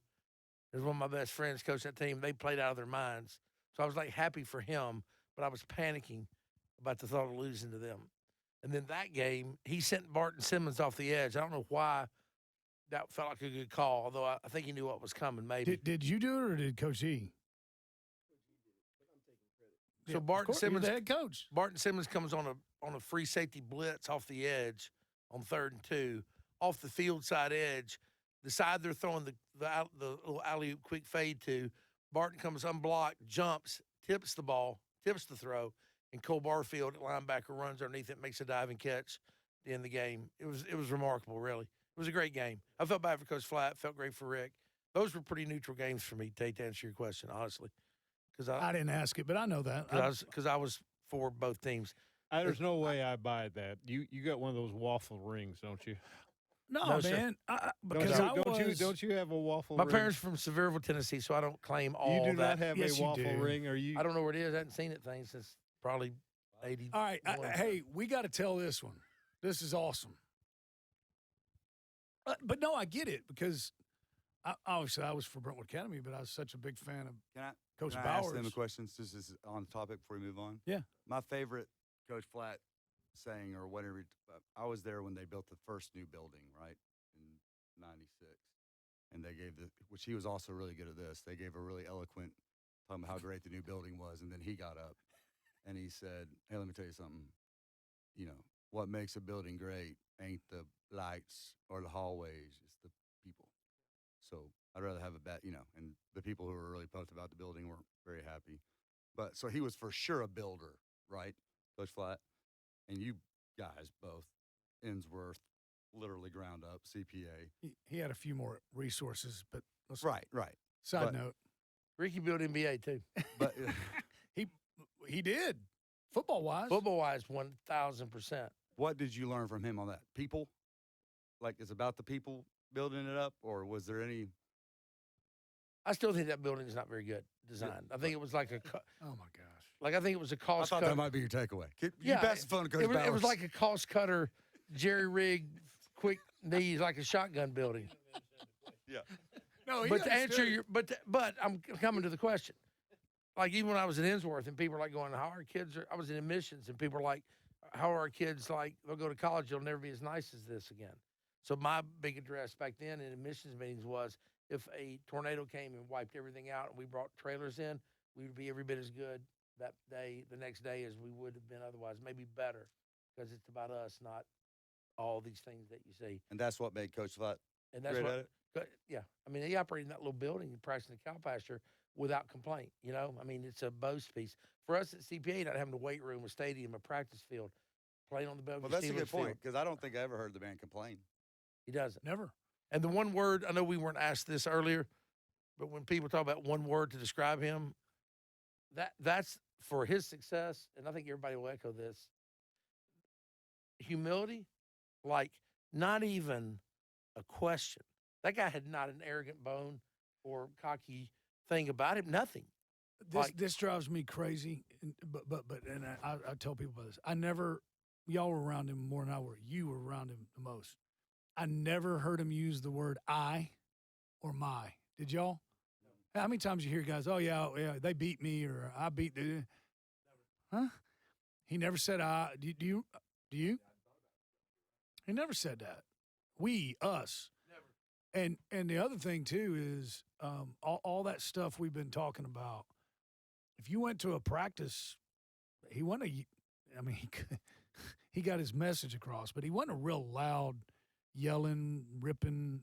He made his point and got to it. But practices went real fast. But no, I think that's awesome. He was about people. He was about people. One quick story about him. I don't know if you all, because back when I think it's his first year there, he tells a story about, he always talked about practicing out in that cow pasture, and it was a cow pasture, by the way. But he only had like 13 players out. He got 13 players out, so he set all these rules, and after about 3 days, maybe he had 16 players. They were down to 13, then they got to 12, then they got to 11, and said he's sitting at home one night and he's saying, if I kick one more off, I don't have enough to play a game. So he had to redo those rules for the last part of it. We could go forever. I'll go as long as y'all want. I do think this is important, though. We mentioned the great teams. So he comes back in 2002, and the league had changed, right? But his last game as the head coach of Brentwood Academy ever, well, unless you count the middle school, 2006, they won the state championship against McCallie, 37-34. I remember that game. Were you at Innsworth then? Yeah. You probably were there. 2006, beat McCallie. You were at Innsworth too. He was building Innsworth. But you had to have gone. But y'all weren't in the game. Did you go? Doesn't matter. Were you still there? I thought that was a great team too. That McCallie team they beat was good. Man, he wins the how cool is that? Guy wins the last game he coaches. That's another story too. That was an interest. He was a little distracted that week because there was maybe a little argument over who the next head football coach was going to be. Well, I'll just say it. I don't care. So he goes in there. He hears something that he didn't like, and he went to the headmaster and said, "Are you going to?" Where did he hear it from? Yeah. Well, Doug, who might have heard it from me, I heard it from Jamie Redmond. So I tell Dad and I about getting a fist fight. I'm like, Dad, I'm just telling you, they're getting ready to hire this person, and he didn't like that, and so he calls Fox and Coach Flatt goes, no way, man. Dad goes, well, this after about the third time we had an argument over it. Coach Flatt says, well, I'll just go down there and ask him. So the answer was yes, that's who we're going to hire. Coach Flatt says, well, we're not going to do that. And the headmaster says, well, that's who I'm going to hire. And he says, well, I'll tell you what, if that's who you're going to hire, I might not retire. And then you're going to have a choice, either keep me or fire me. He goes, and Coach, he called everybody Coach. I don't think you want to fire me. And if I win on Saturday, you're really not going to want to have to fire me. Do you know that, Blue? No. Oh, yeah. But I thought that was awesome. All right. Family, man. So all these great stories. He loved you guys like sons. Y'all were sons to him. Family. I thought that was either Dad or Nick said that. Yeah, Dad did. He would always ask about and I saw his granddaughter put on Instagram. I don't know how I got it, but Lily Kate Holbert, Grace Ann's daughter. And she said, did you read this, Coach Patton? And she said that she said it was hard to get a smile out of him, but when you got one, it was good. And she said he had a way, every time he saw her, he'd say, hey, girl. And she said, probably because he didn't remember my name. She said, but he just had a way. But he always did that. I don't ever remember when he didn't say, how's your mama doing? Or he'd ask about your wife or your kids. Would go to basketball games with Coach Patton to watch his son play basketball, man, right? I wish people knew that about him. He cared about he cared about you, but he cared about your family. He cared about the mamas big time. I'll tell you one thing, man, that really ate him alive, too, and he raised Cain about this. Whenever a person who went, and it didn't have to be an athlete, went to Brentwood Academy, and then they had children that went to another school. And He didn't like that. CPA, I mean, he would raise, how in the world can we not have and it was because of the family. It wasn't they weren't particularly athletes, but when he found out, I remember particularly about CPA. When he, there were 3 or 4 pretty darn good football players that went to CPA that he had coached their dad, and he just couldn't believe it. He just couldn't believe that BA let that happen. Part of the culture of his success is that right there. He engendered in everybody a loyalty and a love for Brentwood Academy because he was so passionate about them. Other thought was, his coming back and coaching the middle school to David's humility. He's the all-time winningest coach, and he came back and coached the middle school. I think just because he loved coaching, and he was a great teacher of young people. Now, he wanted to win. I don't think he ever lost a game. He didn't. Not in middle school. Okay, well, that's not surprising.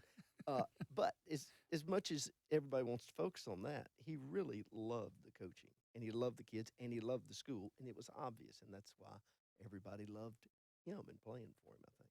You know what he did those middle school games, though, at teams? Ralph was coaching, and he had a different offense. Carlton ran his offense in middle school when, you want to be learning what the varsity's doing. And Ralph didn't like it, but it didn't make any difference. He was going to run his offense. I can remember you had Jerry Pearson, who won the AAA state championship in '87, I think, '88. Coach Pack's memories. We scrimmaged them that year, remember? Coach Flatt respected Coach Pearson. He'd say, I like Pearson, but he said he's got the guts to scrimmage us. He said, I'm not going to name names. You can probably figure out who they are. He said, they won't even flipping scrimmage us, chickens. But you had Pearson as your freshman coach, and he's running smokestack 2 tights. And I remember I asked you, I said, Coach, why don't you make him run your offense? You said, you don't hire a guy like that as your freshman coach and tell them what to run, man. They're learning football. Did you mean that? Oh no, totally. That's it, right? They're learning from the legend. And the family stuff. How many thousands of weddings and funerals? They were at every single one of them. Hey, I'm glad you said that. That was the other thing. Randy Word, he's a year older than me. Y'all remember him from David Lipscomb? And it was David Lipscomb then. He was a year older than me. He was a recipient of several of those tail kickings y'all were talking about earlier. And I got to, we got reconnected later in life through Little League Baseball. And Coach McAdams died, passed away. And he loved, he played for, and he came we had a baseball game the next day, and he said, ma'am, he said, we got there, a bunch of former players got there. He said, we walked in that church. He said, he said, I'll give you one guess who the first person in that church was. I said, I only need one guess. Coach Flatt. He was the first one, and, people don't know that about him. I got a lot of friends on my team, and you go to that Celebration of Life, and you hear it too, that weren't blessed with having a good dad, and he was that guy for a lot of people too. Yeah. All right, well, this has been great. Heck, we might do a number 2. I can tell Blue's getting hungry over there. He's still in great shape. He's got to keep his protein intake up. We had an outtake that didn't work that you won't see. One word. We're going to go around the room. One word to define Coach Flatt. Coach Mathews. Authentic. Builder. Courageous. Let's say relentless. Legend. Like it. I'm going to change mine. Teacher. He was a teacher. He was a great math teacher. Never had you for class. He's the best math teacher I ever had. Never had you, but I heard you were the best. It was English unbelievable, teacher. Tate. You'd speak and read and write better. I know. I wish I had you. You were the best religion teacher I ever had, but I know you were a great teacher. Like, Who threw a better eraser at students, Coach Bowers, you or Coach Flatt? there's no doubt. Coach Bowers. It was deadly. Who swung the best paddle? Paul Compton's up there. Blue Eyes was not good. You didn't want that. You didn't want Paul Compton. You got anything in closing, Coach Bowers? He loved his team. He loved his school. And it was obvious that he loved his family. And that's why everybody, I think, ended up loving him so much. He was true to that. Coach Pack? Super loyal to who and what he believed in. And from my standpoint, like, Like, I got my football from him, so my life's path has been affected by that professionally and personally and all this stuff incredibly. But, like, I got my football from that guy in all the good ways, not just X's and O's, but, like, the teaching part and the fairness part and the balance part. I watched Ricky do this, and I tried to do this myself, but I watched Ricky what game was that those referees kind of turned on you and then got sanctioned? What was that? Like, we learned to be the same – to be the same before a game, during a game, and after a game from him. Like, he was the same. Like, he didn't let defeat alter who he was. He didn't let victory do it. He was the same person before the game, after the game, with other coaches, everybody. And that was probably as impressive as anything. Like, he was one of a kind, man. And we got a chance to do it with him. And it's like it was the ride of a lifetime. Blue? Oh my goodness, it's hard to summarize it. I guess what I'm thinking is the seen versus the unseen. I mean, the scene is so evident. The legacy. Ricky says the legacy and all the stuff that he did, and you can look at the scoreboard, look at the record and all that stuff, all the teams they did. But the unseen stuff is what why I loved him. I mean, why I loved him was he was a dear friend. He was a dear friend. Intense friendship. We would laugh our heads off together, and I'd want to kill him, and he'd want to kill me. So, so it was a beautiful friendship. It was a beautiful friendship. But the unseen things are what matters more than the scoreboard when it all comes down to it. So, his unseen life was just a blessing. Well said, Nick. I think that's amazing. That's great. Unseen. He's proof on wins or losses and all that stuff, just how impactful you can be if you just are honest and love people, and amazing man. Coach Mathews? I'd say two things. I never played for him and didn't coach for him and coach with him, but two things really stood out. Number one, if you were a friend of his, then your whole family was the friend, and you were a friend of his. And if you weren't a friend of his, you weren't a friend of his. But just when I got out of coaching, started a sporting goods company. National Sporting Goods was the big. We couldn't get anybody to work. Carlton Flatt got every coach together and said, and it was because of the Mathews family. He said, we're going to buy everything in our athletic department from Doug Mathews. For what he didn't, we had Reebok back. We didn't have a good line back then. We didn't have Reebok back then. But he was and I know from talking to other people, if you had a business, there wasn't any putting bids out on things. If Brentwood Academy, if you had something that they needed and you were a Brentwood Academy person, he was going to buy it from you. Period. And that he was a loyal guy. Yeah. He loved Tate and I, but he loved you too. Yeah. Coach Patton, I think in closing that'd be great. I loved how you said that. Coach Jimmy said two things about him. Jimmy Gentry, who, if you don't know who that is, look it up. What's the name of his book, Nick? An American Life. There's a movie on him. He is a true war hero. He said, Carlton Flatt, it was at that Vanderbilt Commodore Club. I think this was the first of his retirements. He said, there'll never be another one like him. He's one of a kind. And then I remember he got up and he said, people always ask me why I'm so, he couldn't say successful either. It was successful, right? And he said, I surround myself with people that are better at something than me. Y'all remember that? And you three are living examples of that. But Ray Dalton and Jimmy Ginger, he said, if they're not better at me at something, I don't want them around. I don't know if that was 100% true. I think it was 98% true. But that was special. Well, man, this was great. I think we could, I know we could go for 4 hours, but appreciate your time. I know why you did it. You did it because of him. But Coach Bowers, thank you. Hope to see you with a whistle around your neck one day. Coach Pack, can't wait to see the Franklin Christian Academy 2026 version. You're back. Coach Pack's back. Coach Patton, the CPA Lions, have fun with that non-district schedule this year that the AD scheduled. That's going to be fun. Speaking of David and Goliath games, but I know if anybody can get them ready, it's Coach Martin and you and the staff. Nick, appreciate you being here. Great insight, Coach Mathews. Good job.